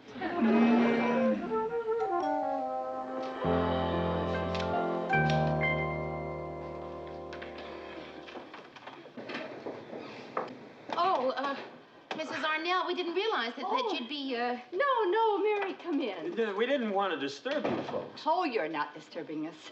We were sort of hoping you'd pop back, weren't we, Brian? What do you mean, tonight? I don't know how to start here. Yes, I do. Listen, Mom, Mary is my date. She's not Howard's girl. Does Howard know this? Mrs. Arnell, you know, I went out with Howard exactly 3 times. He asked me out a 4th time, which was about 11 months ago, and I said no. Are you trying to tell me that your plans for the marriage are off? Yeah, I think I could safely say that the plans for the marriage are off. Well, as long as you're here, you may as well sit down. So, Mom, what are you, looking in slides, huh? I don't know. Oh, yeah. Yes, you were. You were looking at slides. Dad, where'd you get all these viewer things? Howard got a deal on him, so he's trying to work him into something musical. Hey, there's a nice shot. That's Dublin. I thought that you two had never been to Europe, Mrs. Arnell. Mr. Arnell, I thought you two had never been to Europe. We haven't. These are places we're going to visit. So we'll recognize them when we get there. Come on, Mother. Look at slides. It's getting late. Okay, here we go. Viewers up, everybody. Everybody click to number 1. Everybody got number 1? Yeah? Good. Gee, this certainly is beautiful. Where is it? Looks like Disneyland.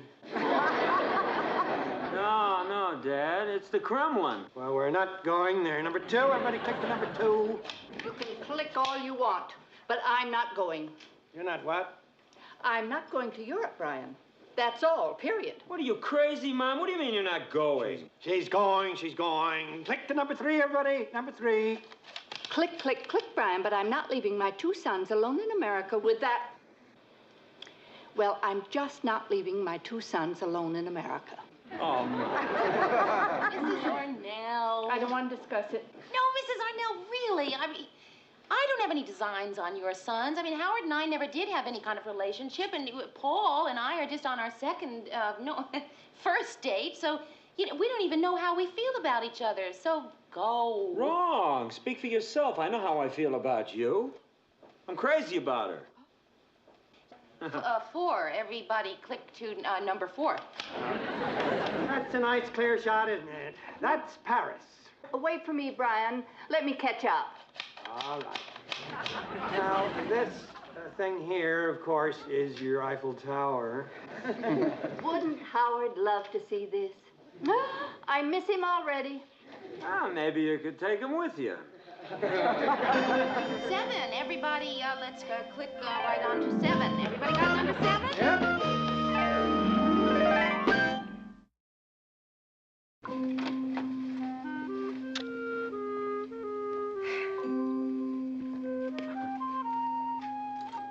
You get the feeling we're always standing here?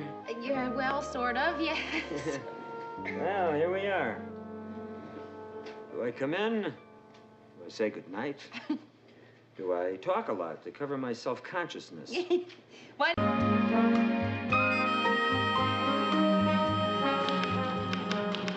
Hey, Mary, it's Friday. What do you say we go out and buy ourselves a nice lunch? Oh, gee, I'd love to, Murray, but I just don't think I can afford it. Oh, well, maybe I could lend it to you. No, I still owe you $5 from last Friday. Oh, do you? Yeah. Don't you remember we had lunch at Quo Vadis? Alfredo's. And I ordered lobster thermidor. Lobster Newburgh. And so you lent me some money, remember? No, I completely forgotten. We having the old Friday Luncherino gang? How about it, Mayor? Well, I'm afraid it's going to have to just be you and Murray, Ted. I'm a little short this week. Oh, well, if you need to borrow any money, I'm sure Murray here would be glad to lend it to you. Newsroom, Mary Richards. Bob Freelander here, General Manager of WKS. Yes, sir. Just a moment. I'll put Mr. Grant on. No, I want to talk to you. To me? I'm interviewing several young women for a producer's job. I'd like to talk to you about it. You're considering me for a producer's job? Yes, on a new talk show for ladies. We're calling it The Ladies Talk Show. Certainly is catchy. How soon can you get in here so we can talk? Well, I don't see how I can during, working hours. Then we'll do it today on your lunch hour. We can have lunch and chat right here in my office. Let's say 12:30. Well, all right. 12:30 will be fine. I'll see you then. Oh, wait a minute. I'd like to order some lunch. What would you like? Oh, a hamburger and coffee. If you're ordering lunch, get me a ham sandwich, a glass of milk, and a side of French fries. And a ham sandwich, a glass of milk, and a side of fries. I'll have a pastrami on rye and a vanilla shake. On Ryan.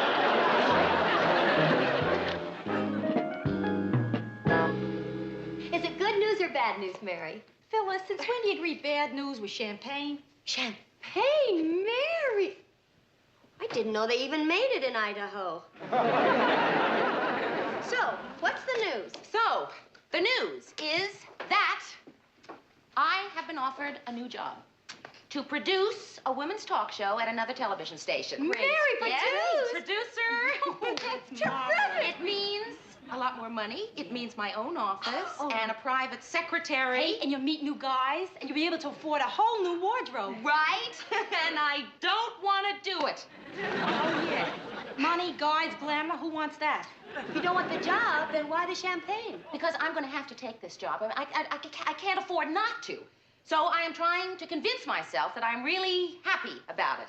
So why don't we have some champagne and celebrate my new job? Why don't we? Because I don't want a new job. I mean, I will be leaving a lot of people that I love, and I feel like a traitor to Mr. Grant. Oh, that's ridiculous. Your only loyalty should be to yourself. But Phil, Mr. Grant took a big chance on me. I mean, when he hired me, I was completely inexperienced. That's like saying that I owe Lars something for marrying me because I was completely inexperienced. Mary, take the job. You owe it to yourself. Just don't know. Mary, look, if you don't want to leave, go in to Lou Grant and demand a raise. Oh, Rhoda, I could get a raise. What I need is a raise. It's painfully simple. There are two choices here. A, Lou Grant meets your price, or B, you quit. You're right. It is. It's painfully simple. Well, I guess we don't need this yet. Hey, Mary, next time you throw a party, would you let us know beforehand if you can open the bottle? You know, Murray, maybe I don't need a raise after all. I mean, I'm going over my budget here, and I figure that on my salary, I can't possibly make it. But somehow, this month, I did. It's fantastic. It came out even, right down to the penny. Well, almost. Did I pay you back the $5 I owe you? Oh. I do need a raise, don't I? Newsroom, Mary Richards. Oh, hello, Mr. Free. No, I haven't made that decision yet. $20 a month for gasoline, that's not bad. Yes, sir. I understand that you'd like an answer soon. Hey, Murr, this girl throws away more money on food than I spend on booze. It's just that it's not quite as easy to come to it. You know, there are other factors to consider here. $25 a month for dry cleaning? Well, that includes my laundry. Listen, I'll try to get back to you this afternoon. Would 10 minutes be all right? All right, I'll talk to you then. Goodbye. Never make it. I know. Mr. Grant? Huh? Can I speak to you for a minute? Sure, come on in. Mr. Grant, the reason that I have been going over my budget is I have been offered a new job. It's over at WKS to produce a ladies' talk show called the Ladies' Talk Show. You knew. Well, the broadcasting industry in this town is like a big family. Everybody knows what everybody else is doing. For example, Bob Freelander undoubtedly knows that this morning I went to our general manager and told him I wanted to give you a raise. Oh, Mr. Grant, that's just wonderful. It because, would you know, have been, but he turned me down. Now, before you get on the phone and try to tell Freelander that you'll take his job, let me give you a word of advice. Don't. Give me a good reason not to, please. Mary, it's cold out there. Everyone's jockeying for position, ready to cut each other's throat. Is that what you want? You guessed it, Mr. Grant. I want to go out there and scratch and claw for power. I'll stop at nothing in my ruthless fight for the top. Mary, it's dog eat dog in this business. That's what I'm trying to tell you. I thought you said the broadcasting business was like a big family. I didn't say it was a nice family. Mr. Grant, we both know what has to be done here, and it would make it a whole lot easier for me if you would be the one to say it. Mary, you are going to have to quit me. Couldn't you just have said quit the station or just a plain quit? Well, I guess I said that because I hired you. Not the station, me. But just because I went out on a limb for you, I certainly wouldn't want any sense of loyalty to me to interfere with a better deal for you. Sure glad that you're not putting this on any kind of, personal basis. The reason I am is because I don't want you to go. I'll miss you. Well, I'll miss you, too. When does Freelander want you to start? Well, he said as soon as you can find a replacement for me. Oh, don't worry about that. Oh. Well, then I guess I'll clean out my desk on Friday. Okay. Hey, I want to give you a going-away party. Who usually arranges for those things? I do.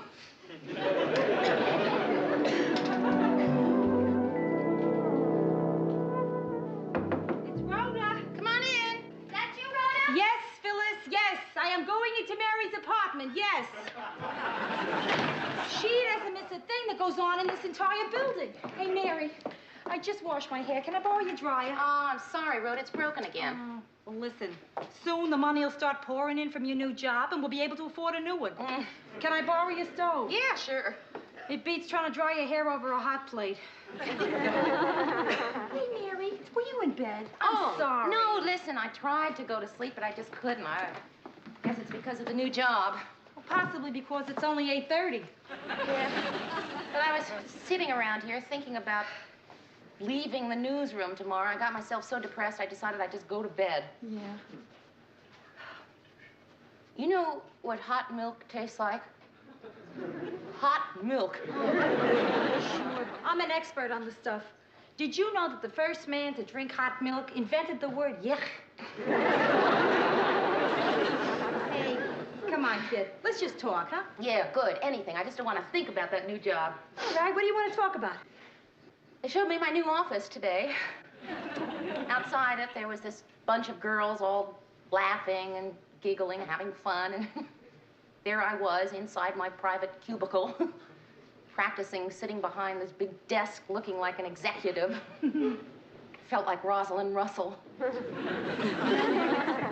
gonna be tough trying to find you a tweed suit with padded shoulders. Hey, wait, no it isn't. I just remembered. I've got one. Yeah. Oh, why didn't you tell me you're having a pajama party? Phyllis, I'm not wearing pajamas. Oh, with you it's always so hard to tell, Rhoda. So, what did I miss? Nothing much. I was just telling Rhoda how hard it's going to be to leave my old job tomorrow. Oh, Mary. Dear, funny Mary. There are some lessons that I've learned in my life that I would like to share with you right now. Mary, you know that trouble you've been having tonight about sleeping? This ought to do it. Good night. Good night. Life, as I see it, is a long trail of leavings.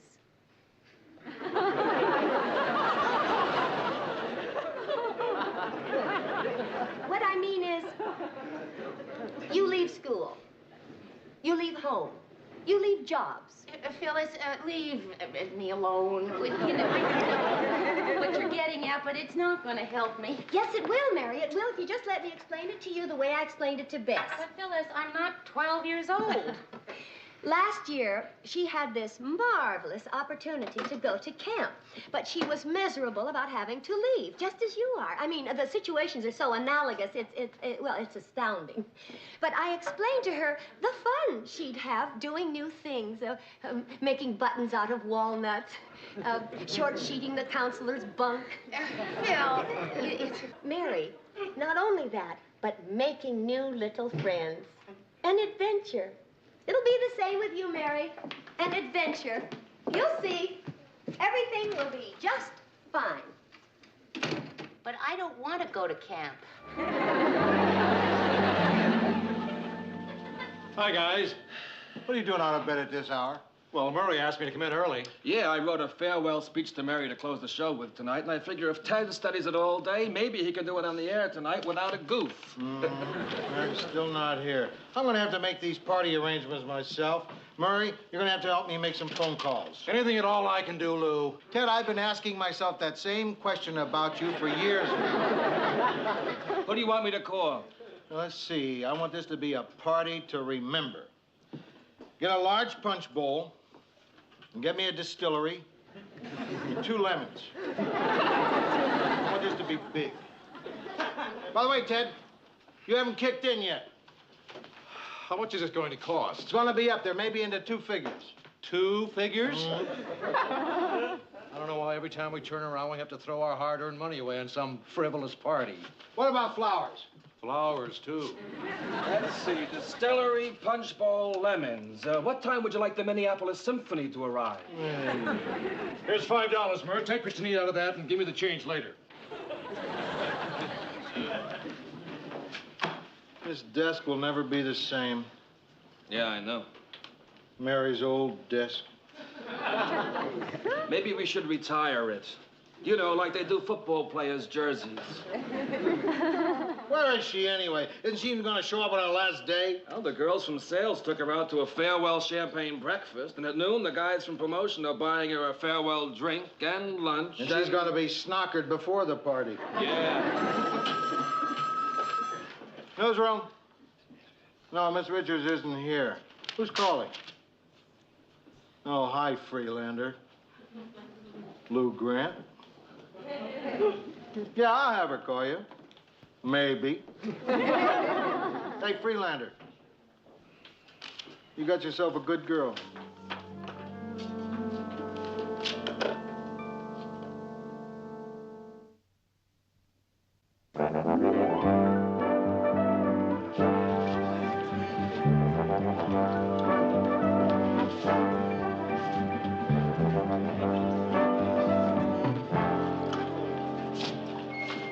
You'd think Mary would be back from lunch by dinner time. I'm beginning to get worried. Oh, it's all right. The whole production department hasn't come back from lunch either. Well, if she doesn't hurry, she's going to miss Ted doing the farewell speech I wrote. Don't do that. You'll dent the dip. My stomach is growling. Well, take a drink. Why do you think my stomach's growling? I had a drink.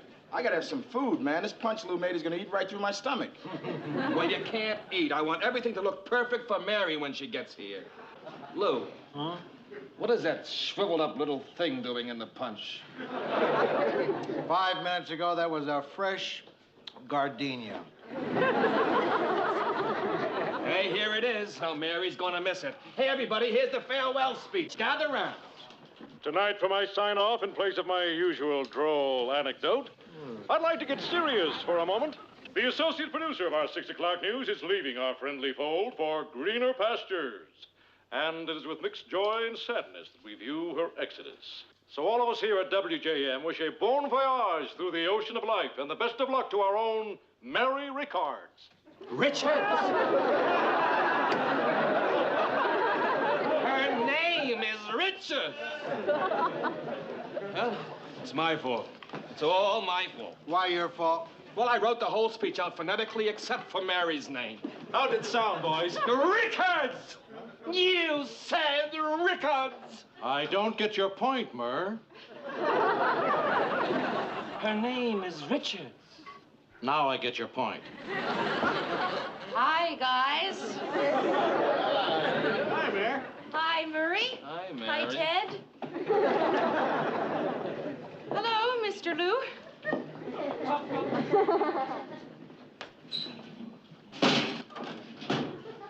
Did you have a nice lunch?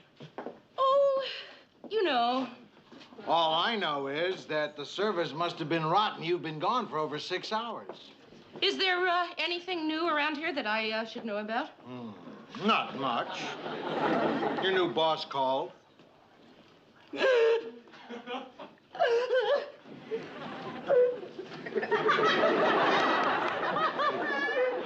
Hey, Hey, try to keep it down. Everybody's looking. I know. Everybody kept buying me drinks, and I kept letting them because I couldn't face coming back here and having to say goodbye to all of you.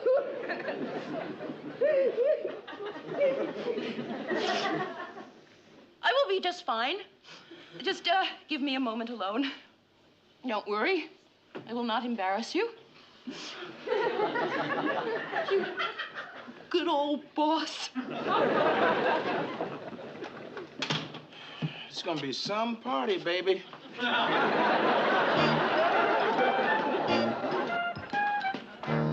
nothing, Gordy. All I've got are looks and a voice. Yeah. Uh-huh. Telling you, Gordy, I'm just a no talent. Somebody put truth serum in the punch. Bill Murray, you might as well hear this, too. I do a good job of hiding it, but I'm a lousy newsman. That's not true, Ted. You don't do a good job of hiding it. Get yourself together, man. You're being too hard on yourself, Ted. No, he's not.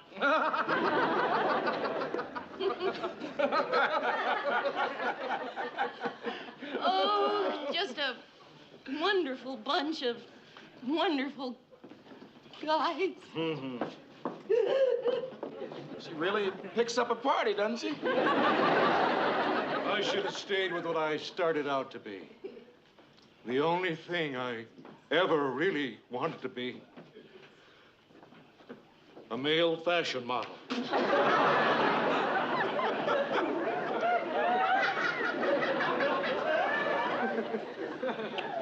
A male model?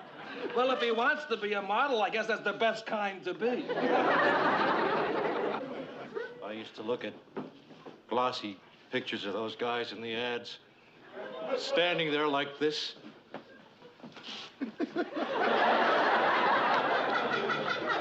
How do I look? Sober? Sober.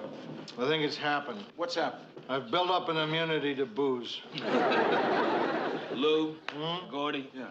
Now, I am in the presence of men, real men, and I know I can trust you. Yeah, uh-huh. Well, now, I have been happily married to the same woman for 10 years. You know that. Yeah. But every once in a while... Hold it, Murray. I've been here a few times. In bars, at various parties. People sometimes say things at times like this that they later wish they hadn't. Yeah. So I'd like to stop you right now from mentioning any names. Marie McGuire. You tried. I didn't hear it. Marie McGuire. She was a pom-pom girl in college. Oh, boy, was she something. Blonde hair, blue eyes. Blonde hair, blue eyes. Marie... That's your wife. Yeah, I know. Isn't it terrific? It's gonna be one of those big parties.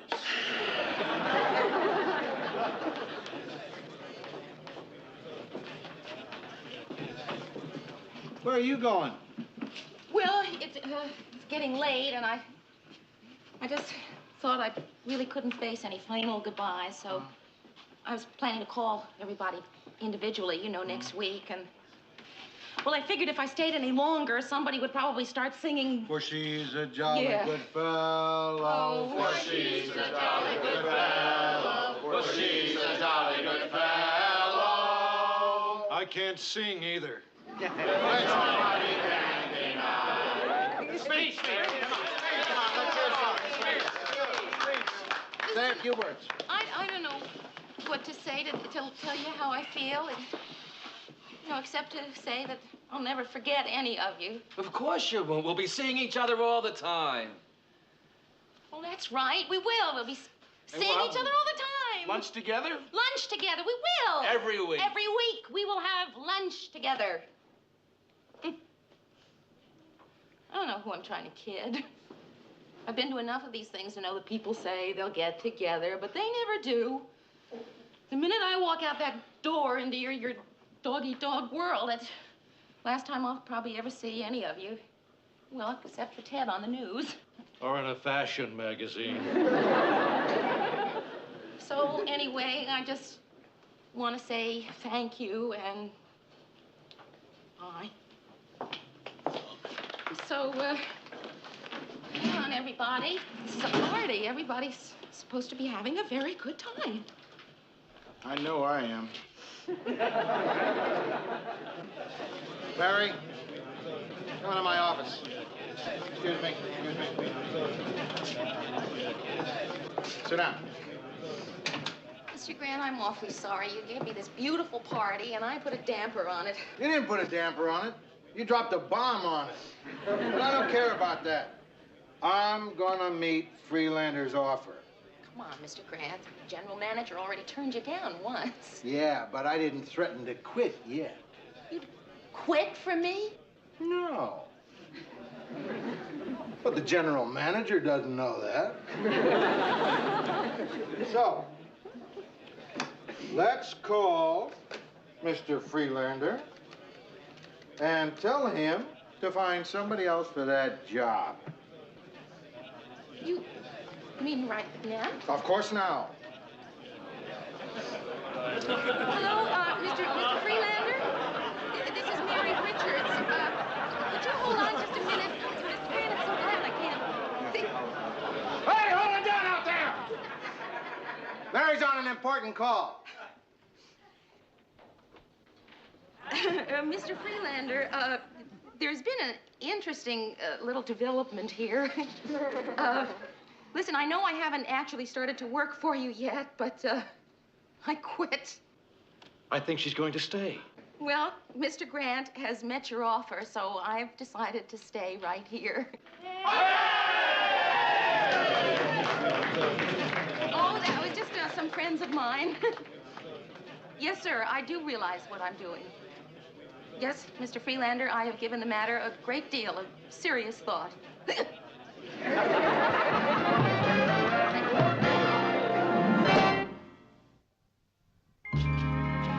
Hiya, Ted. Oh, hi, Mayor. Oh, Mayor.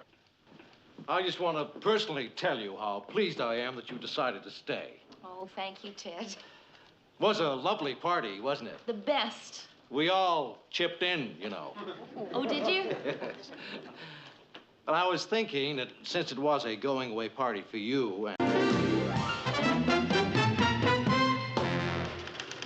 the lighter side of the news, Mr. and Mrs. Ira Kamansky of 62 Glendale were rudely awakened when a 2-ton truck veered off the highway into their bedroom, stopping only inches away from the foot of their bed. Both are being treated for shock. That's the lighter side of the news? Let me know when they get to the story on the apartment house fire. I want to see what kind of film the new cameraman came up with. I'm glad you finally gave Alan an assignment. Lou, you sent the kid out on a big story like that? You got to start somewhere. At around 4 this afternoon, fire broke out on the top floor of an apartment house on 3rd Street. It took 2 hours to get the fire under control, as you can see in this exclusive film report. Mr. Grant, here's that film you wanted to see. 2 families were trapped on the roof. Shouldn't Alan have taken pictures of the people on the roof? Or at least the fire. What is that? Oh, it's a brick. It's a close-up of a brick. And it's got ants crawling all over it. The smoke became so thick in the halls that the frantic tenants were urged to jump into the safety nets below. What's that? It's a brick. With ants crawling all over it. I can see they're ants. I want to know why we're showing them instead of the fire. Mr. Grant, maybe Alan's camera slipped. Murray, why did you let this film go on? Did you think this was a National Geographic special? Don't blame me. The kid brought the film in as we were going on the air. And it just didn't occur to me to check to see if there were any ants on it. Mary, where is Alan? Well, he's in the control booth, I think. Tell him I'd like to see him when he gets a chance. Alan, Mr. Grant would like to see you when you get a chance. Tell him to be sure he gets a chance within the next 20 seconds. You better make it right away. And that's the news till now. This is Ted Baxter saying, God bless and toodaloo.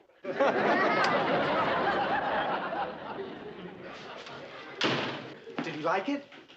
Well, it's, you know, it's sort of hard to tell whether Mr. Grant likes something or not, Alan. But I think he can probably tell you better than I can. Thank you. Come in. What were you sent out to cover? The fire? That's right. Now, I'm telling myself that this is your first job, so maybe I'm expecting too much of you to know a fire when you see one. Fire is where there's a lot of smoke.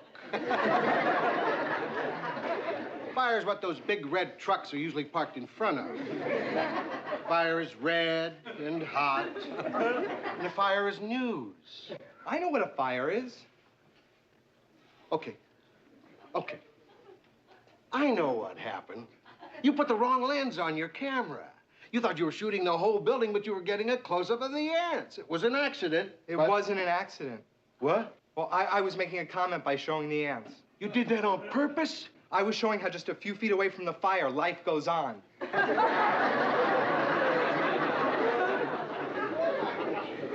Why not show that just a few feet away from the ants, there's a fire going on? You gonna let me go? No, I'm not gonna let you go. Like it or not, I'm gonna have to make a news cameraman out of an insect freak.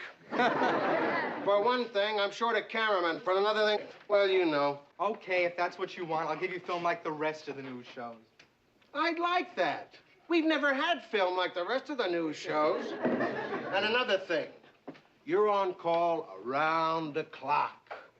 I want you to keep us posted where you are every minute. I'm gonna work your tail off. I hope you've found some inspiration from our little chat. Yes, sir.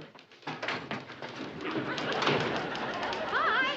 Hey, Alan, how's the boy? I got really royally chewed out. I guess you heard.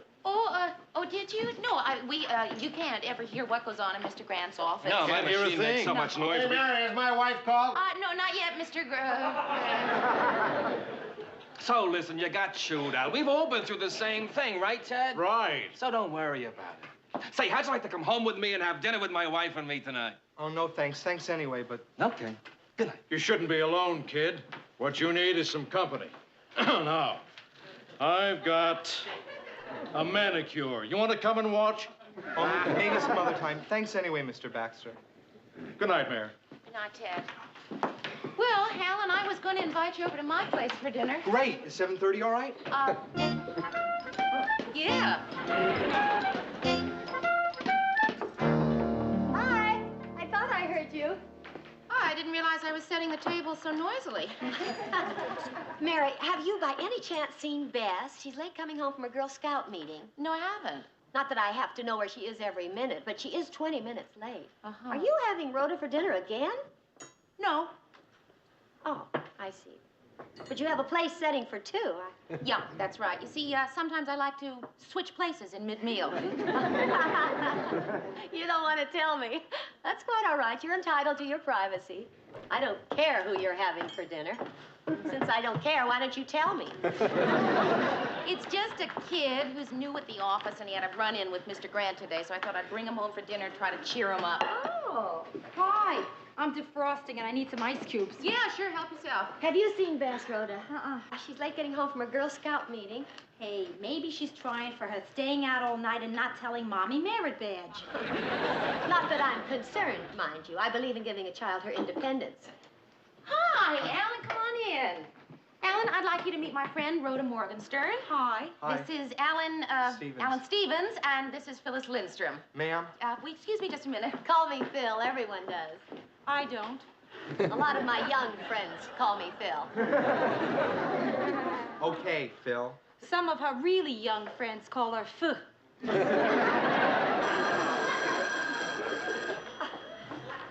Hello? Oh, hi, dear. Yeah. Okay, sure, I'll tell her. Bye-bye. That was Bess, and she's kind of worried about you. Where is she? She's still at the Girl Scout meeting. You were supposed to pick her up. Oh, for heaven's sake. Oh, nice meeting you, Alan. See you later, Ph. Would you like a drink? Hey, can we see your ID? I don't drink, but I would like a glass of water. Is that the kitchen? I'll go get it myself. Okay, the glasses are on the counter. Isn't he? Mary, what are you doing? Managing Little League?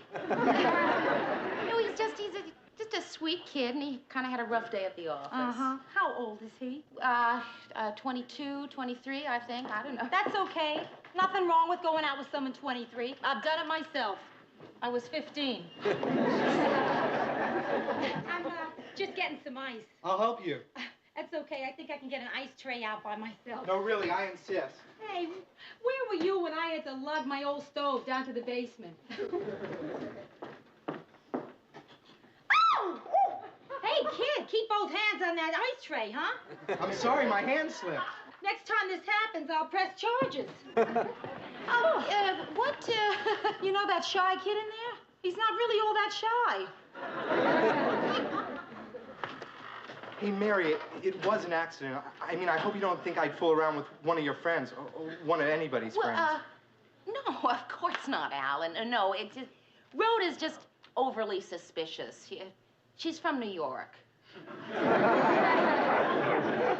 Because if you did, well, No! Hey, no! Come on, sit down, have some cheese and crackers.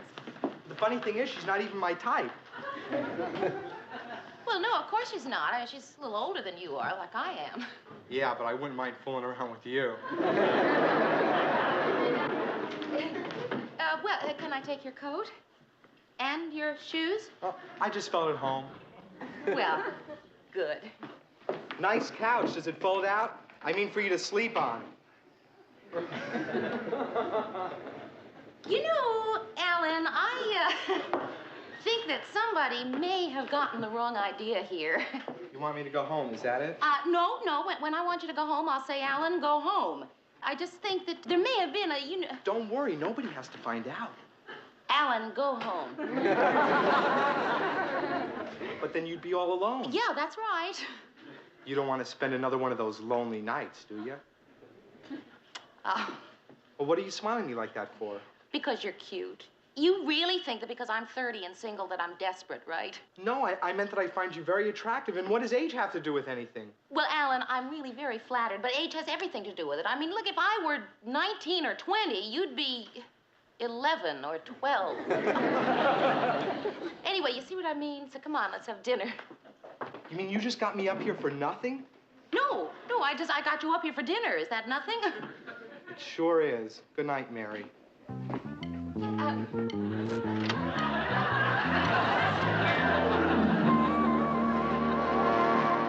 Alan, if you're trying to make us believe that Mary would invite you up to her apartment and then try to come on with you, forget it. That's not our Mary. And then what happened? Maybe I said too much already. You're right. I think I'll walk you to the studio, Alan. And then what happened? Good morning, all. Oh, hiya, Mary. How'd it go last night? How'd what go? Oh, you had dinner with Alan. Oh, fine. Murray, how did you know that I had dinner with Alan? I didn't invite him until after you left. Oh. Well, he mentioned something. Oh? What did he mention? Well, nothing, Mary, nothing. Well, you know. No, I don't know. Well, I didn't believe him anyway. Mary said that. And then what did she do? Oh. Hi, Mary. Alan, could I see you for a minute? Sure, Mary.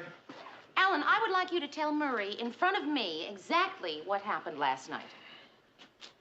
I'm sorry. You're right, Mary. I should have kept my mouth shut. It was just dumb bragging. I'm sorry.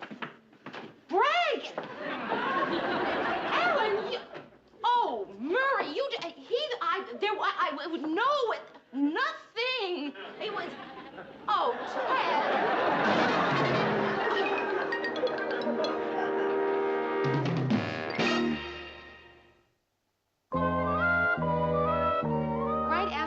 Of the Winter Carnival Parade, we're going to switch to a remote of Arthur Almerin covering the airport arrival of the... Anything you say, Mayor. Ted, you have to get all this down in 15 minutes. Have you heard anything I've been saying? Not a word. Mary, I want to talk to you a minute. Yeah, I'd like to talk to you too, Mr. Grant. Mr. Grant, I would like to talk to you about Alan. Yeah, I know what you're going to say. You do? Yeah, you were going to say I was too rough on him yesterday. Well, no, not exactly. Yes, you were, and you're right. Mary, I'm not the most patient man in the world. Wait, no, that's not true, Mr. I said I'm not the most patient man in the world. Well, that's true. But Alan isn't exactly the easiest person to be patient with. Mr. Grant, I don't know how else to tell you this other than to just come right out and say that Alan has been going around the station telling people... Yeah, he's my nephew. It's true. He's my sister's kid. And Mary, that's why I gotta ask you a favor. Asking favors isn't something I usually do. I'm not good at it. Boy, I'll say I'm not good at it. I forgot my manners. You want a blast? What that kid needs is a little understanding and compassion and all the rest of that bull. You can handle that, and I can't. Okay? Okay, what? Will you do me that favor? What favor?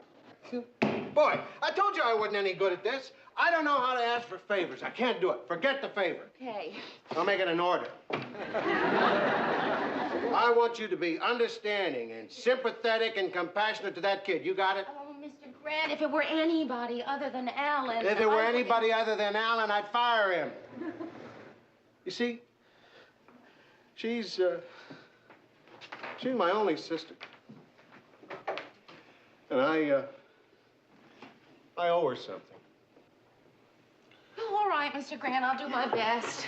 The reason I owe her something is 2 years ago, I fired her husband. What for?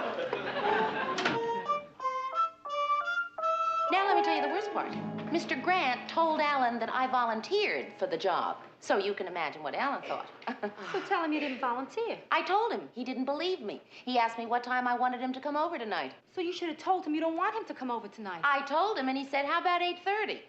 You should have told him you wouldn't be home. I told him, and I'm not. I am not going to be home. I'm going to a movie. You want to go? Yeah, I would. He'll only be back tomorrow. What do you plan to do, go to a movie every night? Of course not. One night I'll go to a play, and the next night to a concert. I always did want to learn how to play pool. What do you expect me to do, Phil? It's so elementary, I shouldn't even have to say it. But he only comes on when it's absolutely safe, with women who wouldn't ever be attracted to him. Only you, Mary. And me. You? When did he ever come on with you? When we first met. I picked up the vibrations when he came on with hi, Phil, not how do you do, Mrs. Lindstrom. Ma'am. He said ma'am. Believe me, Mary, if that boy ever thought someone was going to take him seriously, he would run for the hills. I think I see what you mean, Phil. In other words, if I pretended to be really interested in him, it would scare him off, huh? Exactly. Not in a million years. That is the dumbest idea. Dumb. All right, Mary, all right.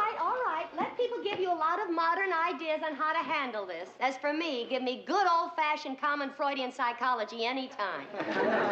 There she is, folks, the sweetheart of Sigmund Freud. You are witty, Rhoda. You really are. Thanks.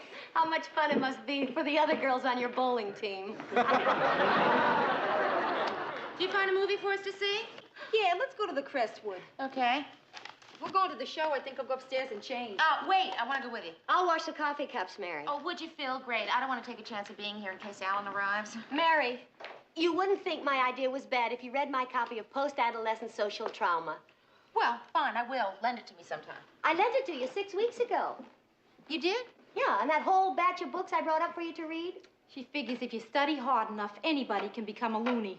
I'll find it for you, Mary. Really, it'll help. Well, Phil, look, I appreciate your wanting to help me out with this problem, but I honestly don't think it'll help. Yes, it will. Wait till I find it. You'll see. Marriage as a competition, the liberated female, the creative neurotic. None of these is it. It must be here somewhere. Let's get out of here, Mayor. If she finds out you're still saving your Nancy Drew book, she'll never hear the end of it.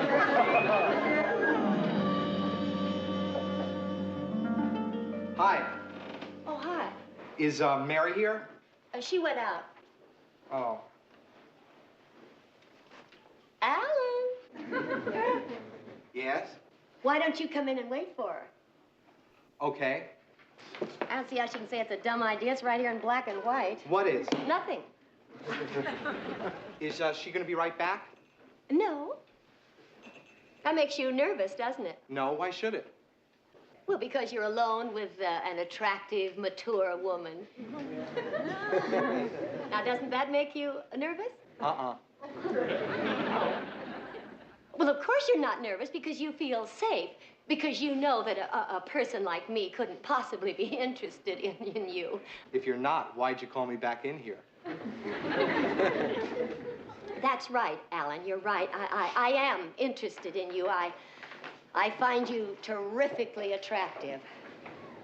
Now, how does that make you feel? Nervous? That's right, Alan. I understand why you have to leave now, and it's perfectly all right. I'm glad I could clear this up for you. Goodbye, Alan. I do understand.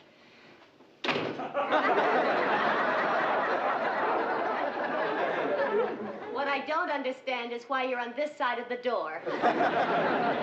I don't think it's too tough to figure. You just finished saying that... You take one more step, I'm calling the police. Hey, wait a minute. You just said that... Yeah, there it is. You took a step, I'm calling the police.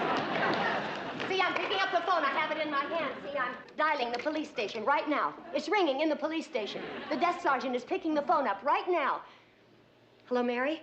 Guess who's here? Alan, why don't you come right down? And hurry. Hey, what is this? What's happening here? I'll tell you what's happening. It's all right here. Read this, chapter 7. Nancy Drew? That's Mary's book. She saves things. Phil? There he is, Mary. He's all yours. See if Nancy Drew can get you out of this one. Hey, what is it with these friends of yours? What is it with you, Alan?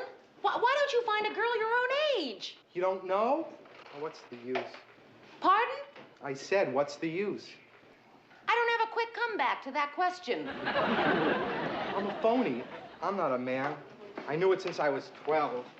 Alan, who knows they're a man when they're 12? There's something wrong with me. You bet there is. You don't understand. You see, I've never... I mean, when the other kids were...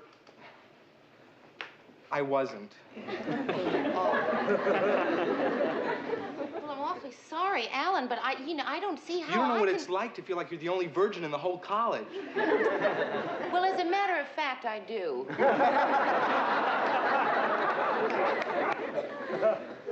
I've been waiting for someone.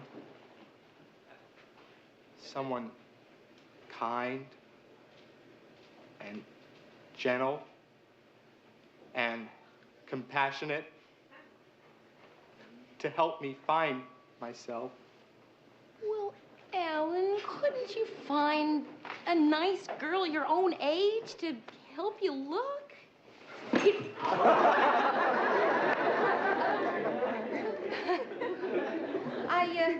I didn't know that all of this was behind all that craziness. Send away whoever it is. I need to talk to you tonight. Alan, I really do have to go answer the door. Who is it? Lou Grant. Where is he? Who, me? You. Guess what? A brewery blew up tonight. I know because I saw a film of it on one of the other stations. Since you weren't there, we don't have a single foot of film on it. Not even a lousy ant crawling around in the bear suds. Mr. Grant, how did you know that he was here? He left a message with his answering service saying where he'd be and that he didn't want to be disturbed. I don't know how to break this to you, but I may end up disturbing you. Mr. Grant, could I talk to you for just a moment, please? Mr. Grant, Alan has problems. I mean, he really does. What's he been handing you? What have you been handing her? Mr. Grant, please, they're very personal problems, and well, he has problems about women. You do, huh? Hey, Uncle Lou, I was just kidding around. You were just kidding around? Look, you, I want you to remember something and remember it forever. I think of this girl here like she was my own daughter. That means she's your cousin. You get my meaning? Okay, I'm fired. Ooh, no. As of now, you're third apprentice in the developing lab. I can always quit. Who says so? Now look, there's only one woman down there in the lab. She's a negative cutter named Jocelyn. Tell him what Jocelyn's nickname is, Mary. Well, it's not really a nickname. It's just what some of the people... Bomber. Tell him what Bomber did at the last Christmas party, Mary. Oh, you mean when she beat you arm wrestling? That's the new woman in your life. Bomber. Good night, Uncle Lou. Cousin Mary.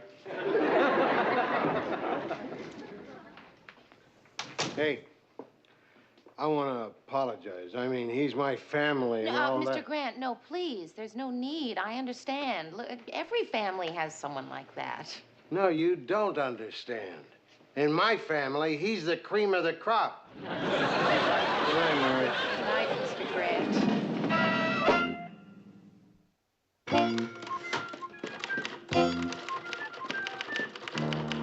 Hi, Mayor. Hi, Ted. Good thing Lou put that kid in his place. He's a troublemaker, you know.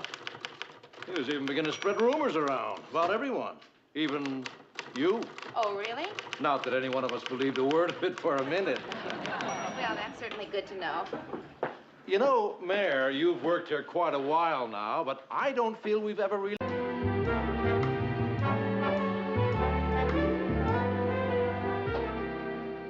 Hi, Mayor. Good morning, Murray. You want to go ice skating at lunchtime? Oh, well, I brought my lunch. Oh, come on. Well, no, Murray, I tell you, when I skate, I just sort of like to, you know, and you always want to... Oh. It's all right. Have a nice, happy little day. You too.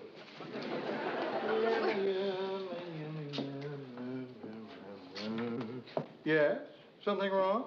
Well, it's just that I've never seen you looking so refreshed. Well, that's because I am refreshed. I got completely polluted last night. Nothing like a good hangover to pick you up. I wasn't hungover. You gotta be over to be hungover. I'm still half snockered. That was some evening. Me and John Corcoran, we were really flying. John Corcoran, the one on the network news? Oh, I see him from Vietnam in his combat jacket, tucking under the bullet. That's the one. He used to work here. No kidding. He's great looking as he looks. You know, I mean on television. He's beautiful. That's coffee. Like last night, about 2 a.m., we're in this place, see, and John orders sake, Japanese wine, right? Yeah? Now, understand, we're not in some quaint little Japanese restaurant. We're in the lucky 7-Eleven bar and grill, a saloon. Now, the bartender at the lucky 7-Eleven doesn't get this request very often. But John just stands there looking him straight in the eye. And the bartender got him the sake. No, he threw us both out. Mr. Grant, I seem to have missed the point of the story. The point is, I haven't been thrown out of a saloon in years. And John managed it. That's what I call a newsman. Well, if that's what you call a newsman, what do you call this? Hi, guys. What are you doing in so early? I'm in because I'm upset about being wakened at 2 a.m. by an obscene phone call. I've never had anyone say things like that to me. What are you telling me about it for? Because it was you. Yeah. Hey, I'm sorry about that, Ted. It's just that whenever I'm with the really first-class newsman, I get furious thinking about you. I'm glad he apologized. I think it cleared the air. Newsroom. Yeah. Yeah, okay. That was the receptionist. She sounded like she was doing deep breathing exercises. John must be on his way up. Now, look, everybody. I know John, and even though he is kind of a famous guy and won a lot of awards, don't make a big deal over him, okay? It would only embarrass him.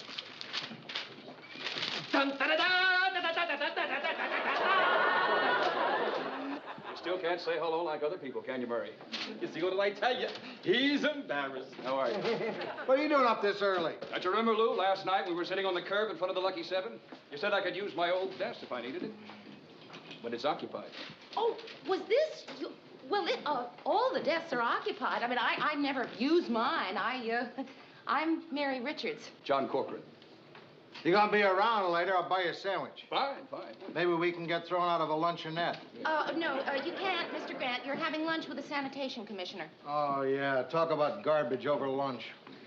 Sorry, John. Well, look, as long as I'm chasing you out of your desk, gonna take you to lunch? Yes. Good. Well, I guess you can take care of yourself. After all, it's just a lunch. Come on, John. Come on. Lunch. Lunch. Murray?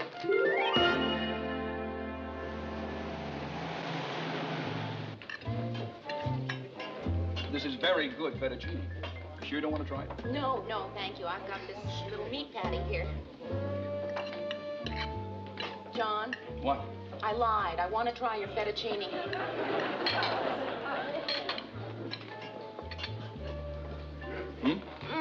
More? Oh, no. I've seen you on television, haven't I? Don't tell me, John Corcoran. No, yes, you are. Oh, I just love your news. Oh, I mean, I don't, I really hate the news, but the way you do it. Oh, Thank you very much. It's really just heaven. I wonder, would you? Oh, my pleasure. Is there anything special you want me to write? Yes. To the most well-informed woman I have ever met. That'll just destroy my husband. Is she, Yes, she is. Oh, would you mind? Oh, thank you so much. You're welcome.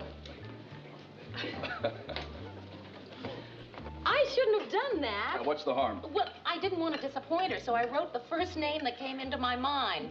Ringo Starr. Mrs. Ringo Starr. I didn't want to spend the whole afternoon trying to figure out who Mary Richards is. Well, I can think of worse ways to spend an afternoon. Well, let's talk about you. Before Vietnam, weren't you in Russia? Yes. Are you involved with anyone right now? No. How about some dessert? Oh, I'm sorry. I thought you were on a diet. What would you like? Actually, I was thinking about having the fettuccine. Are you going to throw those away? You want them? Oh, yeah. My girlfriend and I are pooling our trading stamps. Oh, look, in that case. Here. What did you ever buy to get all these? A camper truck and everything to stock it with. A camper truck? Yeah, I thought I'd take some time off to just drive around the country. I haven't seen it for a long time. Oh, thank you. I'm married, Mary. Yes, I know. Your ring. Does it bother you? It didn't bother me until you asked me if it bothered me. I mean, I don't know why I even bring it up. This is just a lunch, right? No, I was thinking of it as a little more than just a lunch. But, I mean, that's what it is. Look, rolls, butter, ice water, restaurant. That's a lunch. Let me explain why I told you I'm married. No, it's not. Well, the reason I told you I'm married is because I'm separated. John, why don't we change the subject? All right. If you're so separated, how come you're still wearing a wedding ring? That's a funny thing. Oh, is it? I just can't seem to get it off. Now, go on, try it. Well, no, I'll take your word for it. I guess to get it off, I'll have to cut it off. Oh, waiter, could I have a knife? My butter. Wouldn't that be... Look, all right, I'll admit he's intelligent, charming, good-looking, really polite. But the important thing is, I'm just not interested in him. I know what you mean. Looks, intelligence, charm. They turn me off, too. Yeah. Okay, think about this, Rhoda. What happens when these separated men go back to their wives? I don't know. Maybe a little kissing, fooling around. I don't know. I mean to us. Oh, Mary. Rhoda, go home. Who is it? John Corcoran. Rhoda, stay right here. Well, hi, John. Hi. Won't you come in? Thanks. John, I'd like you to meet my roommate, Rhoda Morgenstern. Rhoda, this is John Corcoran. How do you do? Hi. Got any more stamps? What am I laughing at? Everywhere I go, they keep shoving these things at me. There. Ooh, great. John and I had lunch together today. Oh, yeah, I think you mentioned that. Oh. Oh, well, sit down, John. John's just back from Vietnam. I think you mentioned that. Oh. He just bought one of those, a camper, you told me. To drive around the country? Yeah. Where you from, anyway? Los Angeles. That is, my wife lives there. We're separated. I know. I think I mentioned that. Would anyone like some coffee? None for me, Mayor. I just want to go to bed. I'm sorry, I'm keeping you up. No, you're not. All I have to do is go upstairs to my apartment. I thought you two were roommates. What made you think that? Mary just said so. Oh. She's right.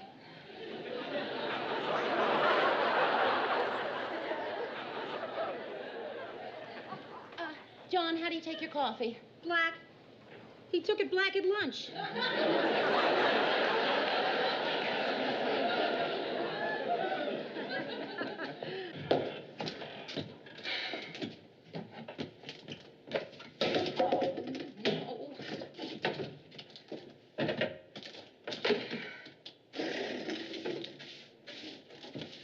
What are you doing? Sweeping. I thought you were making coffee. I am. It's going to taste a little strange, though. You can forget about the coffee. Well, no, really, I'll just make instant. Why don't you go talk to Rhoda? It's a little difficult talking to Rhoda. Why? She's asleep. Don't believe it. Like it or not, Mary, we're alone. Well, why don't we be alone out there? I really should wake her and send her home. No, don't. You'll feel better with her here, won't you? Yes. John, look, I'm not saying there's anything wrong with being separated. Maybe I'm being dumb, but there are all kinds of ways of being separated, you know? I mean, I had an uncle who used to go to a convention for 2 weeks every year, and for those 2 weeks, he was separated. And then my aunt found out, and they were separated. And I'm not saying, you know, that you, I don't know what I'm saying. You're saying it might be better if we don't see each other. Yes. Okay. We won't see each other again. Goodbye, Mary. Goodbye, John. See you at the office. Right.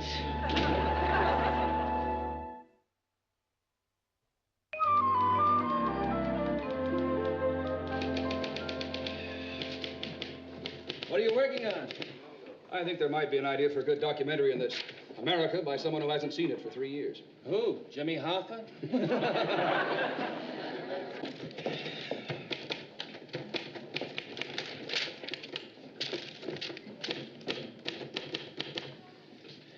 Hi. Am I in your way? No. If I am, I can use this end of the desk and you can have the rest. No, really. I never use the desk.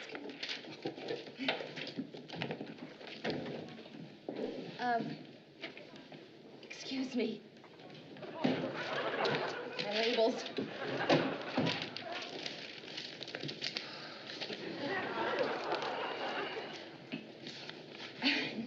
My addresses. Mary, there's nothing wrong with sharing a desk with a separated man. I know. It's just I never use a desk. Really.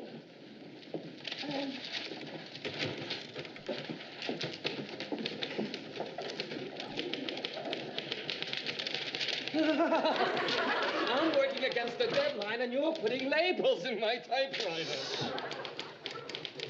Well, Mary, look, I was wondering about something. Maria and I are having some people over Friday, and we want you to come. Oh, good. I'd love to. And look, if you're the kind of person who thinks they have to bring a bottle of wine or something, don't bother. We have all the wine we need. Okay. We're a little short on cognac, though. Hi, guys.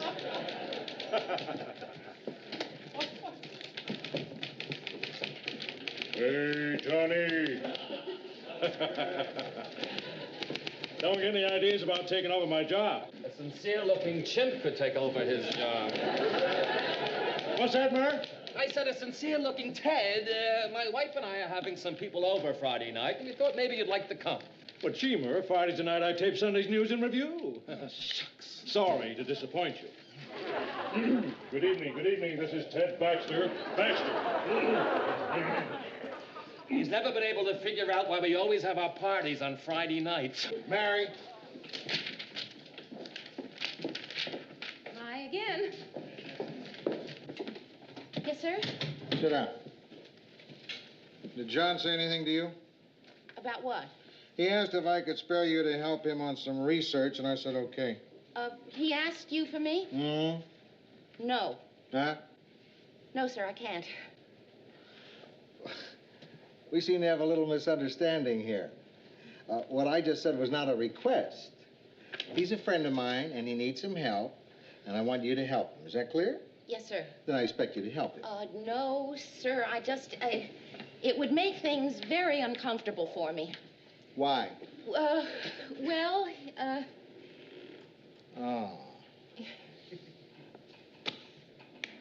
Mary, I'm going to say something to you, and I hope you won't take it the wrong way. You're the biggest jerk I ever met. How could I possibly take that the wrong way? You're a big girl, over 21, and then some. Don't you know enough not to affiliate with charmers like John Corcoran?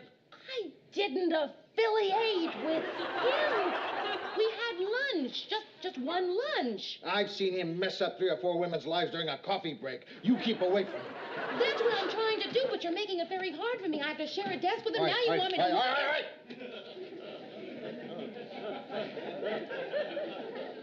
It's my fault. But how did I know you'd see anything in him? I don't know what anyone sees in anybody. But I do. I like John. He's what you call a man's man. But that can be bad news if you're a lady. You mean like his wife? He separated again? Again?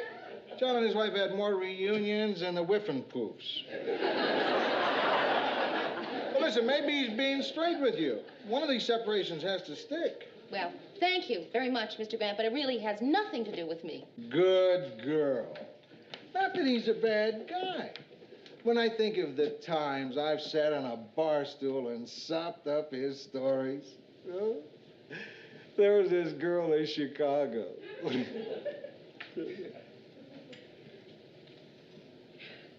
If he so much as comes near you, you let me know.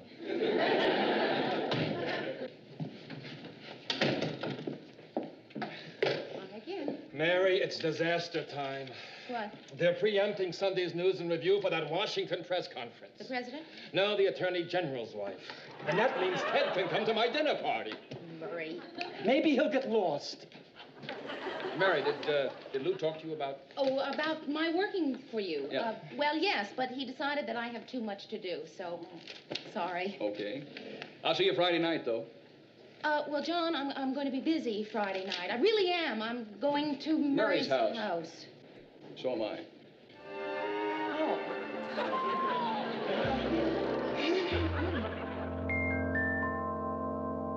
Mary, would you care for a minute? No, thank you. That's good wine. You're drinking scotch. It's my favorite kind of wine. We were so sorry that your wife couldn't come. Yeah, I know. Well, we sort of have a kind of a deal. She doesn't drag me to any of the dumb things she gets invited to, and I don't.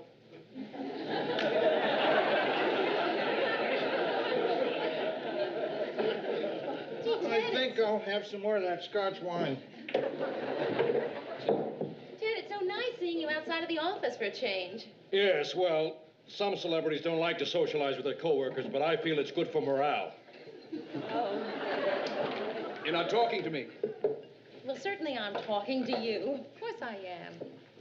Marie, the chop suey was fantastic. Oh, thank you. Speaking of things Oriental, when I was on assignment in the Far East last year, I found the natives very friendly. And our boys delighted to be there. Did you? That's because it was in Hawaii. You don't have to go to Vietnam to get a big story. That's right. Ted came back with a terrific piece on surfing. Thanks, Lou. Well, I think Ted had the right idea. All last year, I had the feeling I was in the wrong place. Not now, though. Marie, I just love what you've done with the house. Oh, thank you. Murray, honey, why I get the coffee, why don't you show everybody who wants to see it the rest of the place? Love to. Anybody else want to take the tour? Please. Well, I've already seen the house, of course. So, John, why don't you take the tour? No, thanks. Not right now. Follow me. You know, I see this girl all day long, and all we ever talk about is business.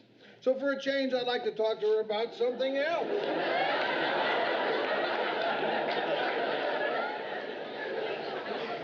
And there are so many things to talk about. There sure are.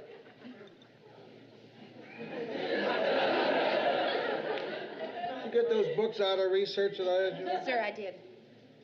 That's business, isn't it?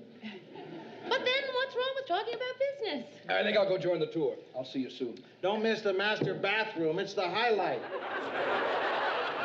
Mr. Grant, thanks. For what? For what you did. I appreciate it. But, Mr. Grant, don't do it again, okay? It's tough to say you're welcome after a thank you like that. Well, it's just that I've got to figure out how to handle this myself. I just wish he'd stop coming on like this in front of everybody. Maybe I can figure out a subtle way of getting him under a cold shower. I think so far, you and I, though, are probably the only ones who are aware of what's going on. And this is the family room. The tour is over. Oh, this is nice. We were here before, Ted. Well, it's still nice. Game time! Games? Sure, games. What's a party without a few games? You know, charades, association. Oh, I thought you were going to have us all get in sacks and hop across the room. Hey, does anybody have any new games? How about the truth game? You know what's always fun? Continuation. I think that's what it's called. You must have played it, where somebody says a word, and then the person next to them has to use a word beginning with the last letter of your word. Sounds great. Well, no, it really is. Like, well, if you said boy, then Ted would say yellow, because yellow begins with Y. Well, do we just keep on doing this, or does the game have an end? No, it ends. It ends when someone's stumped. Well, let's try it anyway. I'll begin. Box.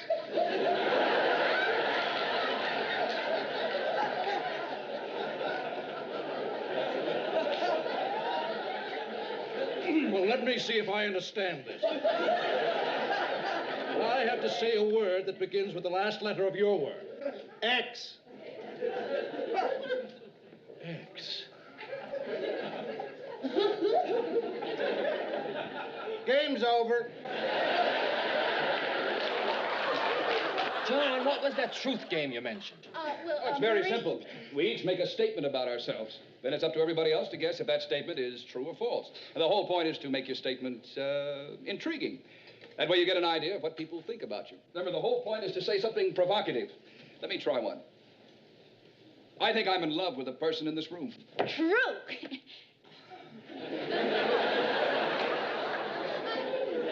A person in this room. Now we'll have to spend the whole night figuring out.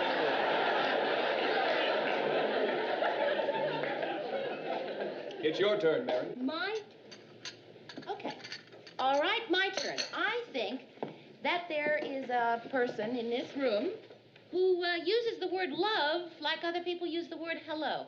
False. True. I didn't know this game could have ties. Let me try another. I'm seriously thinking of getting a divorce.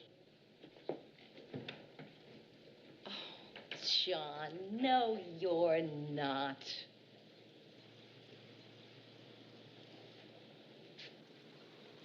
Would you believe it? I'm usually good at this game. Boy, did she wipe you out pretty good. Come on, wait, say we go back to the lucky 7-Eleven, and this time we'll really get some sake. You want to come, Mary? No, thank you. You're incredible. You never give up. You'll be pitching when they're nailing the box closed on you. Marie Murray, thank you very much. Enjoyed the function. Thanks a lot. Hey, wait a minute, the game. It's my turn. Extra.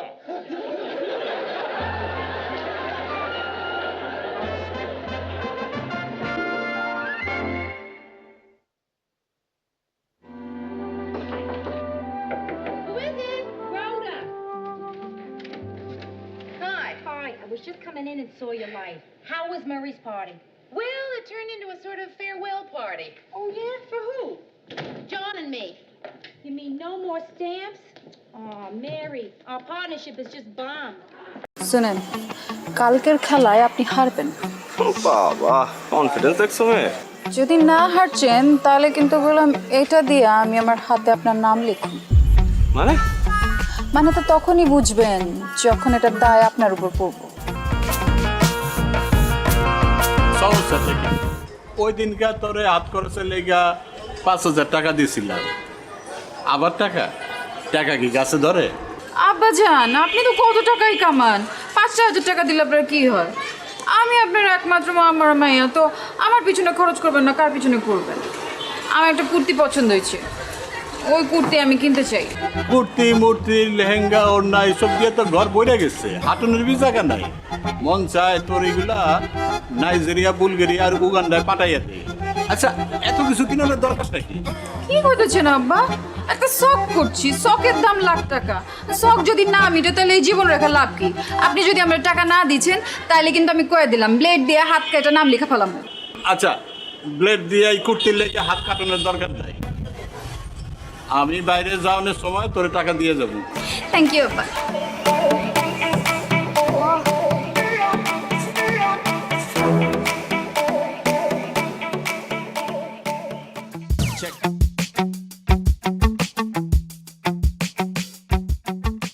আচ্ছা লাইলি তুমি এরকম প্রতিদিন কোনো পড়াই complete করছো না আমি কিন্তু তোমাকে আর পড়াতে আসবো না আসেন না আপনারা কেটাই কইছো এতে আমি কইছি শেষ পর্যন্ত তোমার বাবার কাছে আমাকে কমপ্লেন করতে হবে আপনি আমার বাপের কাছে কমপ্লেন করবেন পড়াশোনা করছো না বাবার কাছে কমপ্লেন করবো না অবশ্যই করবো ঠিক আছে আপনি যান আপনি আমার বাপের কাছে কমপ্লেন করেন এদিকে আমি ব্লেড দিয়ে হাত কেটে আপনার হাতের নাম লেখা রাখবো এখান দিয়ে বলতে চলেছ আস্তাগফিরুল্লাহ দেখো এইবার না হয় আমি তোমার বাবার কাছে কমপ্লেন করবো না কিন্তু তুমি যদি পরীক্ষায় ডাব্বা মারো তাহলে তো আবার আমি শেষ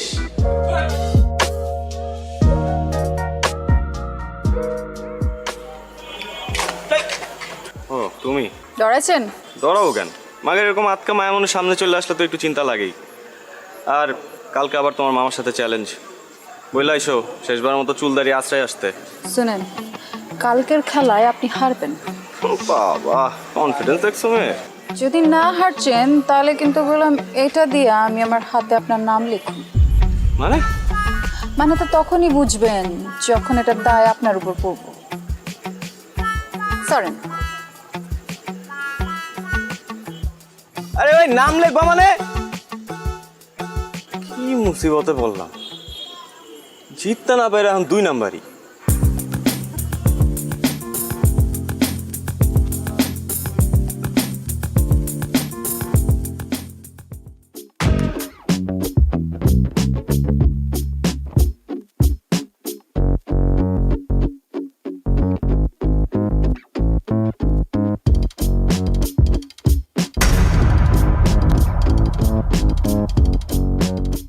কি সমস্যা যাইতে দিছো না কেন সমস্যা আমার না আপনার আপনি মানুষ না খুনি মানে বুঝেন না কালকে কি করছেন কাচির লগে কি মিলাচ্ছেন পেট খারাপের ওষুধ দেখো এখন কিন্তু বাড়াবাড়ি হইতেছে তোমরা কাচ্চি খাইতে চাইছো আমি খাওয়াইছি ব্যাস কারণ কারো যদি পেট পাতলা হয়ে যায় কেউ যদি হজম করতে না পারে সেটা তো তার সমস্যা আমার না বাড়াবাড়ি আমরা করছি না আপনারা করছেন মানে ইচ্ছে করে আপনারা খান নাই কালকে তাই না যাতে আমার লগে প্রতিশোধ নিতে পারেন আর যদি নিতে চাই সেটা কি দোষ 3 বার ঘুরি চ্যাম্পিয়ন আমি তোমার কারণে আমার হারতে হয়েছে হারছেন তো কি মাঝে মাঝে কিছু জিতবার লাগা কিছু হারতে হয় এই তোমার কাছে হাইরে আমি কি জিতছি হ্যাঁ আমারই জিতছেন আমার মন জিতছে এই দেখো তুমি আমারে আবার কোনো কিছু তো ফাঁসে দিচ্ছ আমি বুঝছি এইসব ফান্দে আমি পা দিতেছি না প্লিজ আমি আপনারে ফাঁসাই নাই আপনি আমারে ফাঁসাইছেন আমি তো আপনার প্রেমে পড়ে গেছি ফ্রি মাস্টার এক চক্কর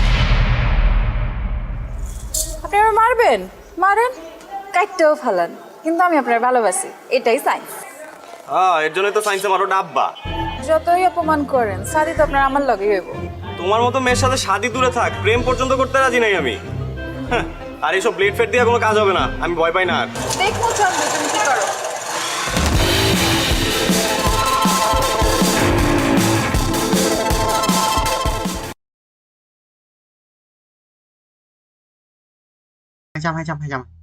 hai trăm láp Nguyên perfect sai lần giống em chợ sự nhà phía trước cho ngay có tài hiệu 210 láp 42 tỷ 2 triệu một lần có chờ nhầm ôi không còn 100 để bớt 6 15 cái này sử dụng binh chi linh ấy bay một chi linh điên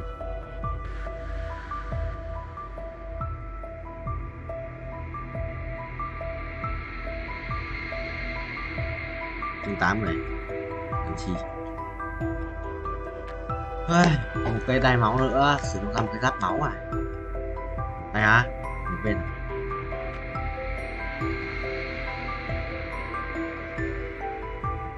anh không có như em nghĩ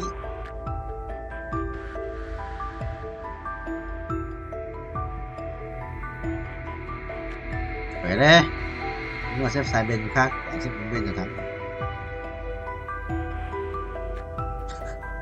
vậy đấy chị Gật đấy cầm đua 2 bạn nữa chuẩn bị cái này 33 triệu start rồi tiền cái chứ ngon vừa lên 8 đất và 8 điểm gì có giờ xét này không muốn đâu cái này chọn hơn đấy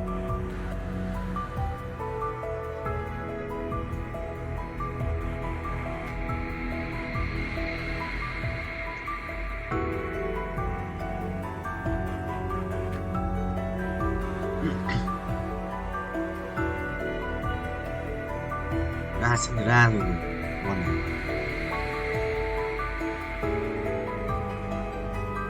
tôi xếp tiền lên 30 tiền nữa nhanh không cái là xong giao chim rồi đủ tiền hoặc cái thằng nhảy đá gì đó quên ra được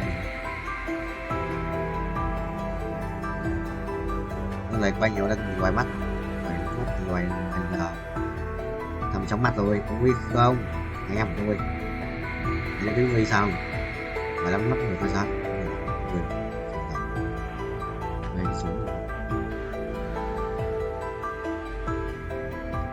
và lắp quan sinh ra và xong là 57 nghìn sinh viên con thứ nhất ăn rồi còn bà sinh viên cũng xanh rồi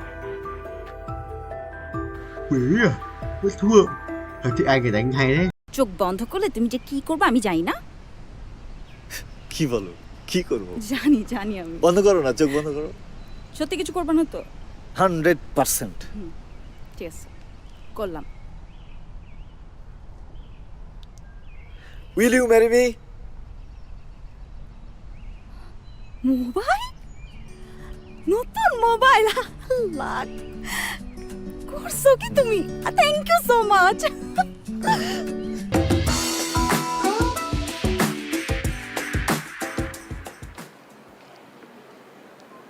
কে sir courier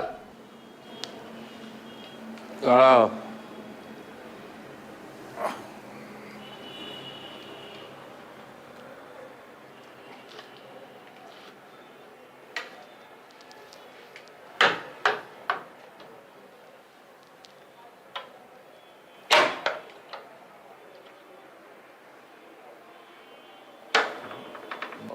ওরা তো বাসায় কেউ নেই তুমি টেবিলের উপর রেখে দিয়ে যেতে পারবে জি জি স্যার অবশ্যই স্যার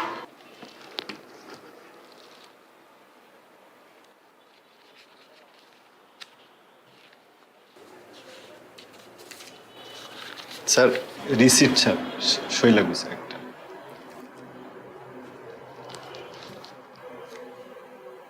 কলম দাও। কলম। স্যার বাইক থেকে নামার পরে স্যার কলমটা আর খুঁজে পাচ্ছি না স্যার। স্যার একটা কলম হবে?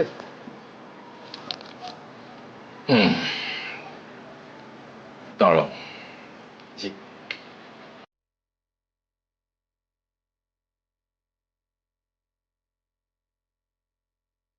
যেহেতু আমার লোন দেওয়ার মতো লোকের অভাব, তাই আমি প্রথম পদ্ধতিটাই বেছে নিলাম।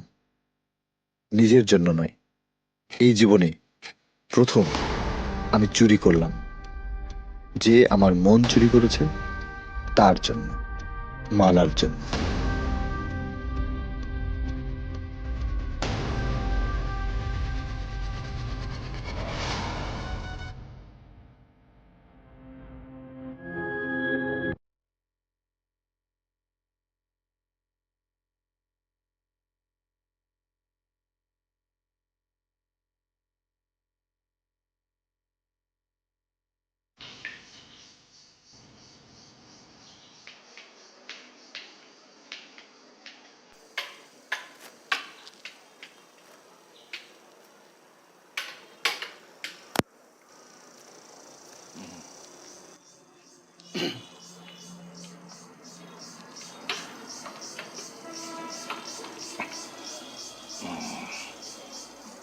ঠিকানাটা কি আছে ওখানে? জি স্যার। ঠিকানা স্যার আলেকজান্দ্রিয়া, ইজিপ্ট, মিশর থেকে আসছে স্যার। ও মিশর। মিশর তো দারুণ একটা জায়গা, বিশেষ করে অ্যান্টিক্সের জন্য। আমি যতবার গেছি মিশরে, ততবারই আমি কিছু না কিছু নিয়ে এসছি সেখান থেকে।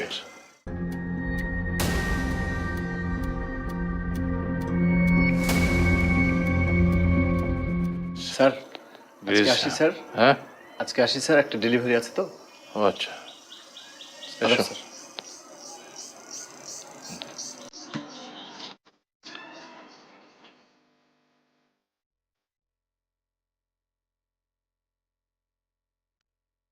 অন্ধপুরের ঘড়ি বিক্রির টাকায় মালার জন্য একটা ভালো মোবাইল কিনে ফেললাম। ফলে বাকি চুরির জিনিসপত্র নিয়ে আমি মোটেও ভাবিত ছিলাম না।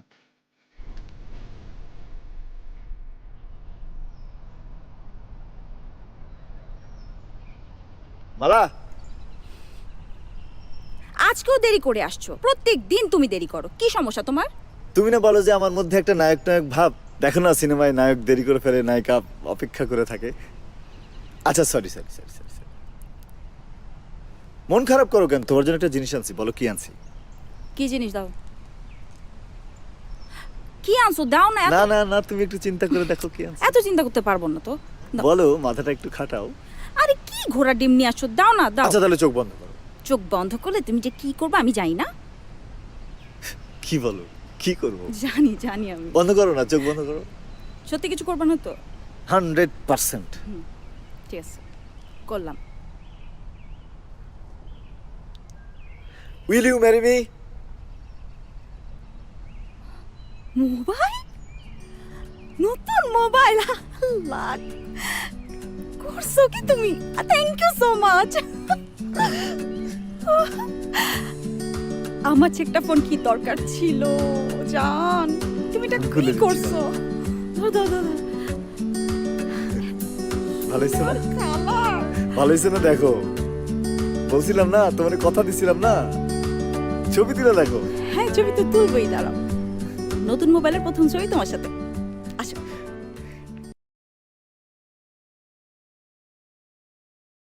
Rồi rồi thì xin đấm đầu đấy.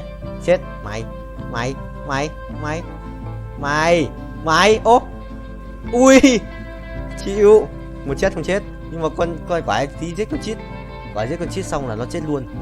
Quái chít chảy đau đấy. Chôn tao. Bài thằng này cũng khỏe à. Mà hai chín chưa chết à? Sao rồi? Gặp cái nào mạnh nhất rồi? Sao? Xong. Đấy.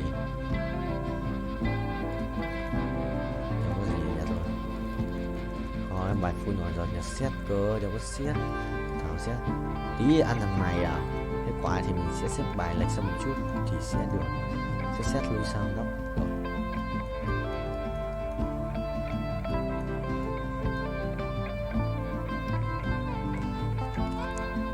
Chuẩn không vậy. 700 củ anh sẽ revert phát nữa. Còn thiếu 6 củ để revert lên 660 à? Anh không có revert lên 10 400 vòng rồi này. Ông vượt qua kỷ lục 430 quay không? 430 lap nhỉ? 119 20 23 24 25 26 27 28 29 30 kỷ lục mới. Đi record. Rồi 233 kỷ lục mới, qua kỷ lục mới tận 3 lap. Ê, thua lại. Phải không? Ê, không thua. Không thua. Mày rồi ăn tao. Rồi có top 4 rồi. Có top 4 rồi. Mình sẽ không phải là cái thằng hậu cái D nữa. Mình cần cái gì rồi? Xẻng rồi cái này ra định mệnh. Được. Ây à, ổn thế nhờ. Một cái gì đây? Một cái nỏ xét à? Một cái nỏ xét rồi. Hay là phụ đơn muốn thằng đéo cho thế. Mình đã trả thưởng 1 đô.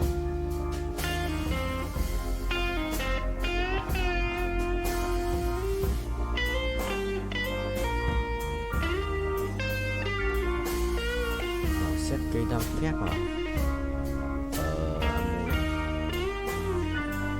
Cái thằng này à? Thằng này sẽ phải lưu xuống đấy đi.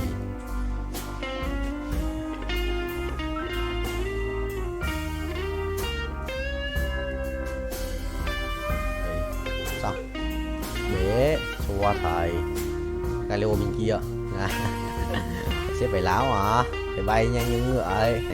Thầy xếp bài láo thì nó mới phù hợp. Ok, sự là phù hợp ấy. Không phù hợp rồi. Sắp đi rồi. Sao đứng đây chết nhở? Ê, thằng khỏe đấy. Đừng quăng át nữa, làm ơn. Thua rồi.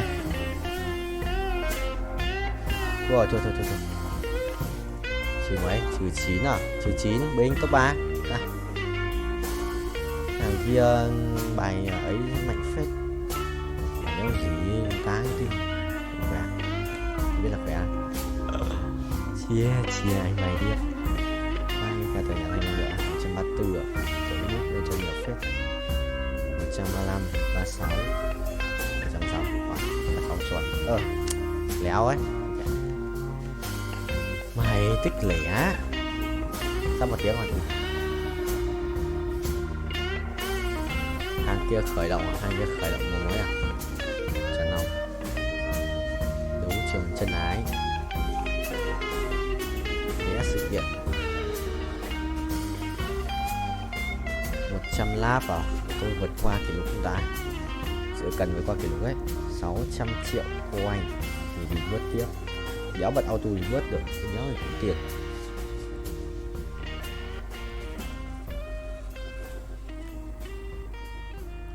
Bay chọn ông thầy ơi. Uống nước này 200 lap.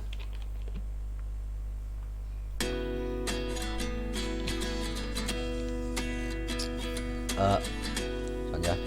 Ok, không nhận gì được. ঠিক আছে। Dress change করতেছিস? Change করিস না, চল একটা TikTok বানাই। TikTok? হ্যাঁ TikTok, চল।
স্যার নর্মাল আছে প্রেশার, নিচেরটা 80, উপরটা আছে 120। ঠিক। Thank you. Thank you. খামটা দে।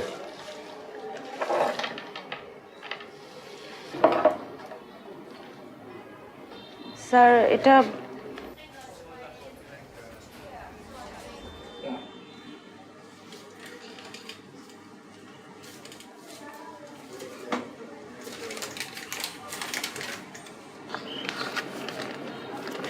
কি আশ্চর্য দেখছিস, 1000 টাকা দিল প্রেশার মাপতে। তাও তুই জানিস উনি কে?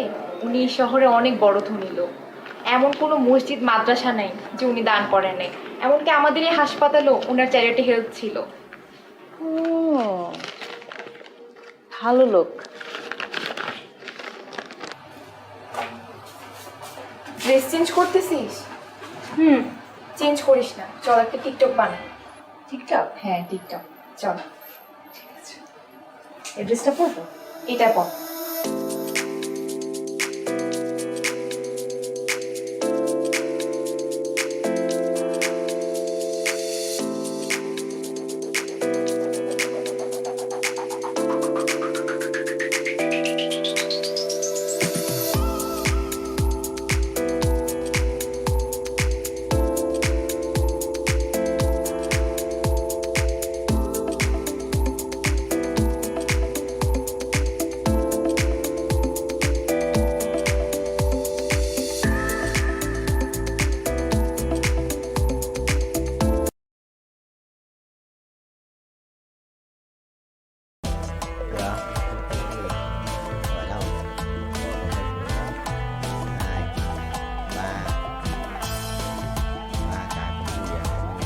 Diện Bình bao nhiêu? 5M, ủa 50%. 35M.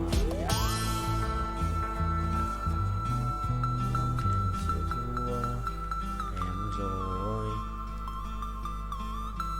Mọi ngày giữa đêm tối. Chuẩn không? Ui, ra với bia này. Độc dược à? Thôi cút. Không quan trọng. Vụ nổ lớn. Bình sẽ sẵn bài tử thần mà. Để hiểu sẽ sẵn bài. Chưa chạm đất, chả cái gì cái đường đâu mà chạm chứ. Là thế rồi. Đang xuống rồi, đang vòng xuống rồi, đang vòng xuống. Đang số sự binh sinh linh không? 3 2 1. Perfect một lần này. Đấy phải kiếm 15 lần perfect không? 100 lần perfect thì ăn 6 triệu. Ơ. Nhờ 7 triệu. Mình cần 50 thôi, đã được 5 củ rồi. 7 củ là bình thường. Chuẩn rồi, chuẩn rồi. Đấy á, đón thêm một nhịp. Đón thêm một nhịp là bình rồi.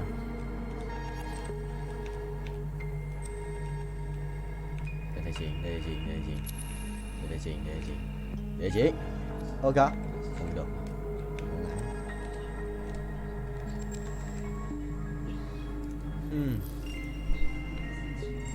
Mất kiếm mà.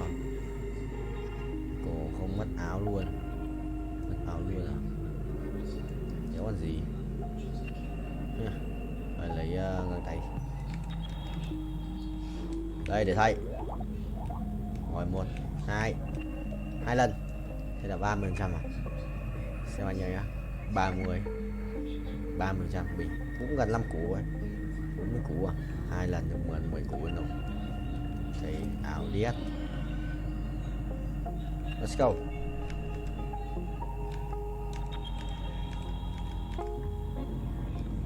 Let it go, let it go.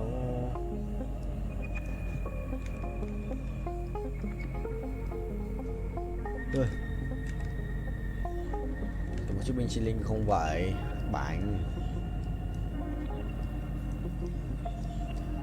7 láp à? Gậy 456 triệu coin để rebirth tiếp à? Sợ khó đấy. Anh cần 50 củ này, phải chừng. Ui, 40 củ tròn. Kiếm tiền từ điêu ấy. Một lần perfect này. Một lần perfect, một lần perfect.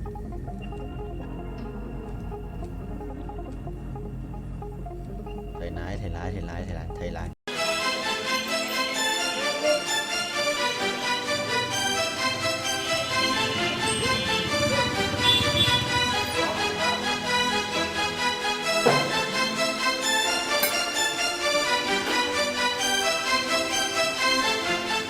কি দেখেন? বাইকটা কি আপনার? হ্যাঁ আমার bike, কি হয়েছে? Number plate কই? সেটা দিয়ে আপনার কি দরকার? রাইট দেন। হ্যাঁ রাইট দিই, কি হয়েছে? বেরিবাদ যাবেন? না ভাই, এই মুহূর্তে বেরিবাদ যাবো না ভাই। ভাই চলেন না, আমার মায় অসুস্থ। ভাই আমার রাইড শেষ, আমার পোলার আছে জন্মদিন, আমার তাড়াতাড়ি বাড়ি যাইতে হবে, আমি যাইতে পারবো না। তো আপনি আর একটা রাইড দেখেন, এ নিয়ে যাবে আপনারে। ভাই বিপদ তার বইলে আসেন, আমার মায় অসুস্থ। ভাই আপনার মা অসুস্থ থাকলে কি একজন হেল্প করতো না? এই মুহূর্তে ভাই এই বেরিবাদে আমার বাড়িটা থাকলো উল্টা দিকে, আমার যাইতে অনেক দেরি হয়ে যাবে। ভাই একটু স্যাক্রিফাইস করেন না ভাই, আমার মা অসুস্থ, আপনার মা অসুস্থ থাকলে কি আপনি করতেন না? আরে একটু বাড়াই দেবো ভাই, চলেন ভাই। আরে এই সময় বেরিবাদ কেমনে যাবো ভাই? আয়ান না, আমি তো আপনার সাথে যাইতে আছি ভাই, আমার একটু নামাই দিয়ে আসেন, খুব দরকার ভাই। আমার চলেন ভাই। আচ্ছা ঠিক আছে চলেন।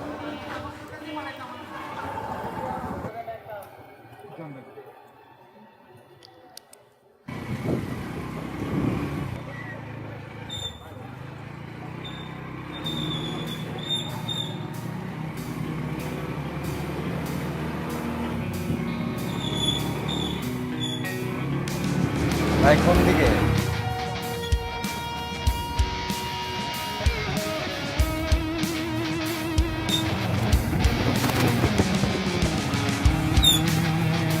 ভাই আর কোন দিকে যাবো কোন তো? সেই কখন থেকে তো সামনে সামনে করতেছে।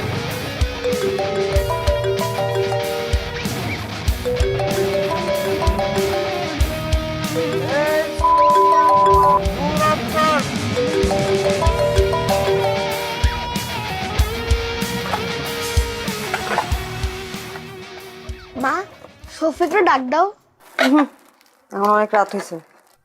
তাহলে একটা কাজ করো, ওর জন্য একটা কেকের পিস রেখে দাও। আচ্ছা রাইখা দিব না, কাল সকালে তুই দিয়ে আসিস। মা, মোমবাতি কই?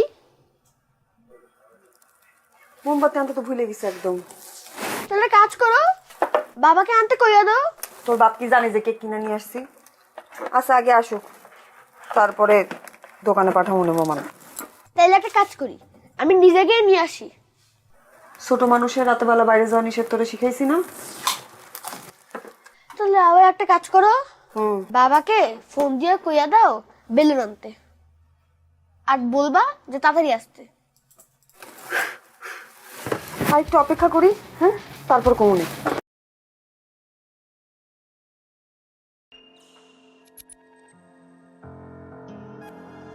Dương ơi, ra xem quanh người.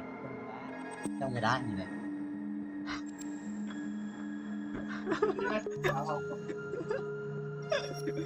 Nhớ hiểu. Chỉ có phút đi rồi.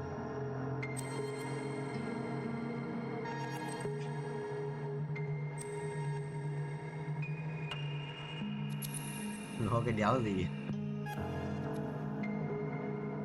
Ui.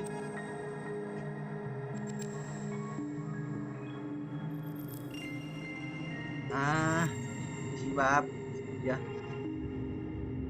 Nghỉ đi anh chưa nghỉ được lâu rồi. Anh đi. Anh đi một lùi.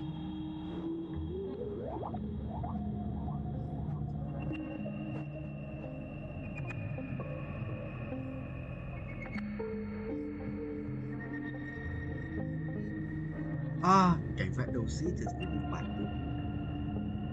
Hắc ám của gia đình chơi cả trận đấu với bài trận đấu xong vừa đấu ạ. Đây đây đây đây đây này đây này đây đây này hết rồi đây này đây đây chất lỡ đéo gì.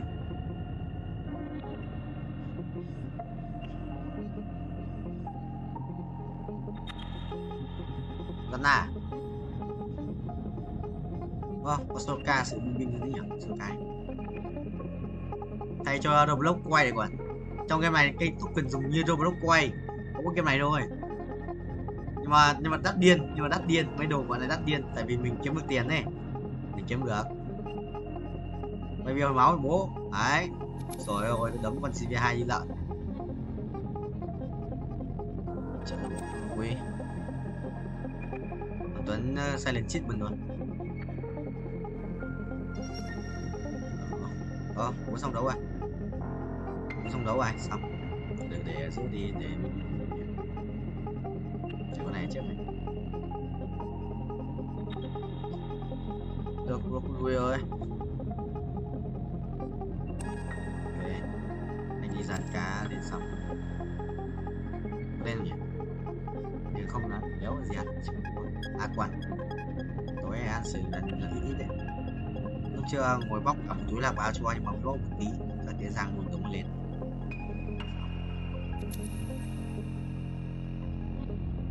Tiếp bạn khỏe đấy.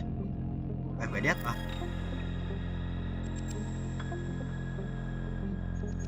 Rồi rồi. Bao nhiêu tiếng rồi?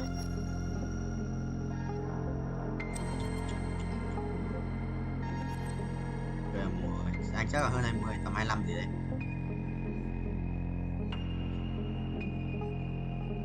Quỷ đấy. 2 ngày. 2 ngày. 2 ngày. 2 ngày. 2 ngày. 2 ngày. 2 ngày. 2 ngày.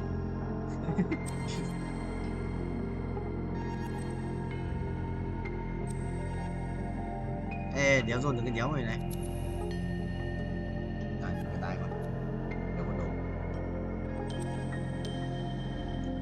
Công không? Không đi. À lắp đầu tanh đi. Rồi xong. Mình.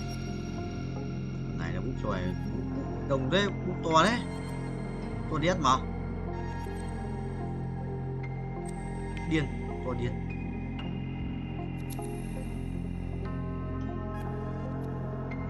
Buồn lắm em ơi. Ai bây giờ anh vào xem kêu quên livestream nhưng mà xem livestream xong bị lag quá anh đéo xem lag cái OBS gì và OBS đéo hiện cái xem trước lên kệ thì kia xem lại xong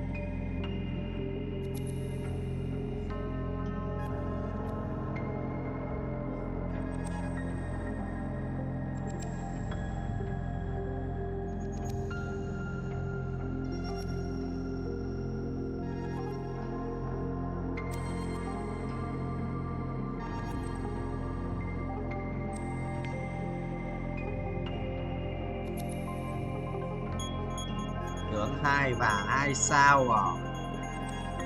Dấu được. Còn kia này ở kia này. Còn kia này. Để kiếm được quyền lắc 2. Còn không. Dấu bọn.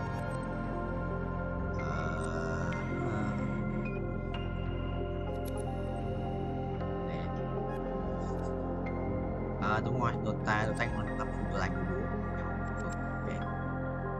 Xin tính xong quay bao lâu rồi, quay được 7 phút nữa để qua định nha.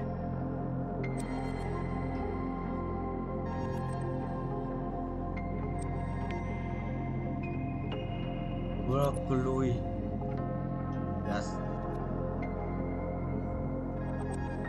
Sao lại chết mình thế rồi.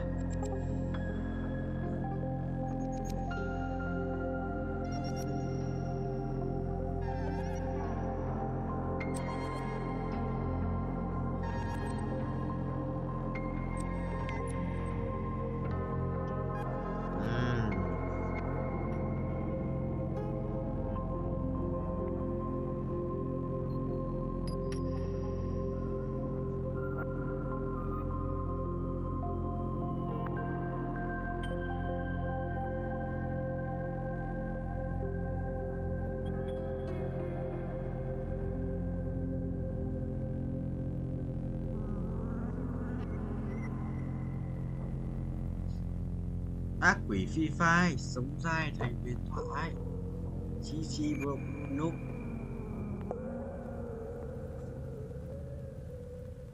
Ngu nhọt à? Chết thằng này. Cái này vứt hàng đi. Rồi, ngon. Chết thằng này. Cha tan nhít. Đây à? Vào đây. Được. Đến không? Mùi đến luôn mở nguyên sàn à? Này, cái quanh cái đá này phải hỗ trợ nguyên sàn đấy. Chôn lúa. đầu ca. À, 5 phút nữa làm có thể gục nót thì quật rồi đây rồi 5 đồng nữa làm qua đồng 30 5 đồng nữa mà vẫn có 18 đồng một chút.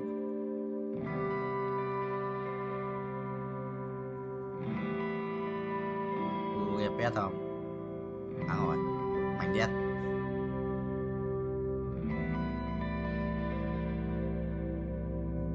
xong đấu dài hơi mở đây 2 đồng 7k game mở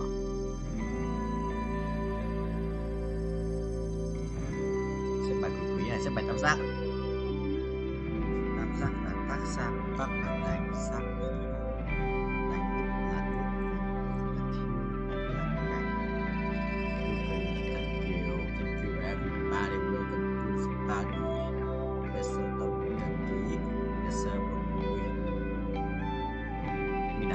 đá đánh lắp full đồ Tori nhé đi xin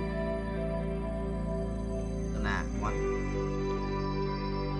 một tổ đi xin này một tổ đi xin một tổ bên ngoài xong ta đi xin nó không 2% ta đi xin nó không nhảy ra đi xin cho chung bố áo trên bia Soraka Vienna chết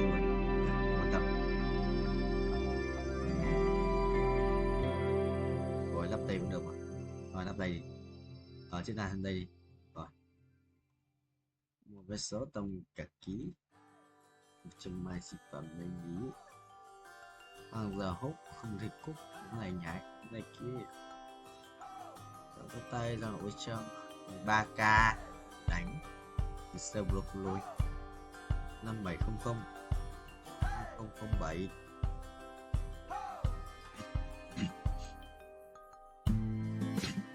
không à bị giật máy view bị giật biết đánh đéo này đéo sao đánh bên nhà xuống đúng không chết đéo dân na rồi dân na ra chết mũi giật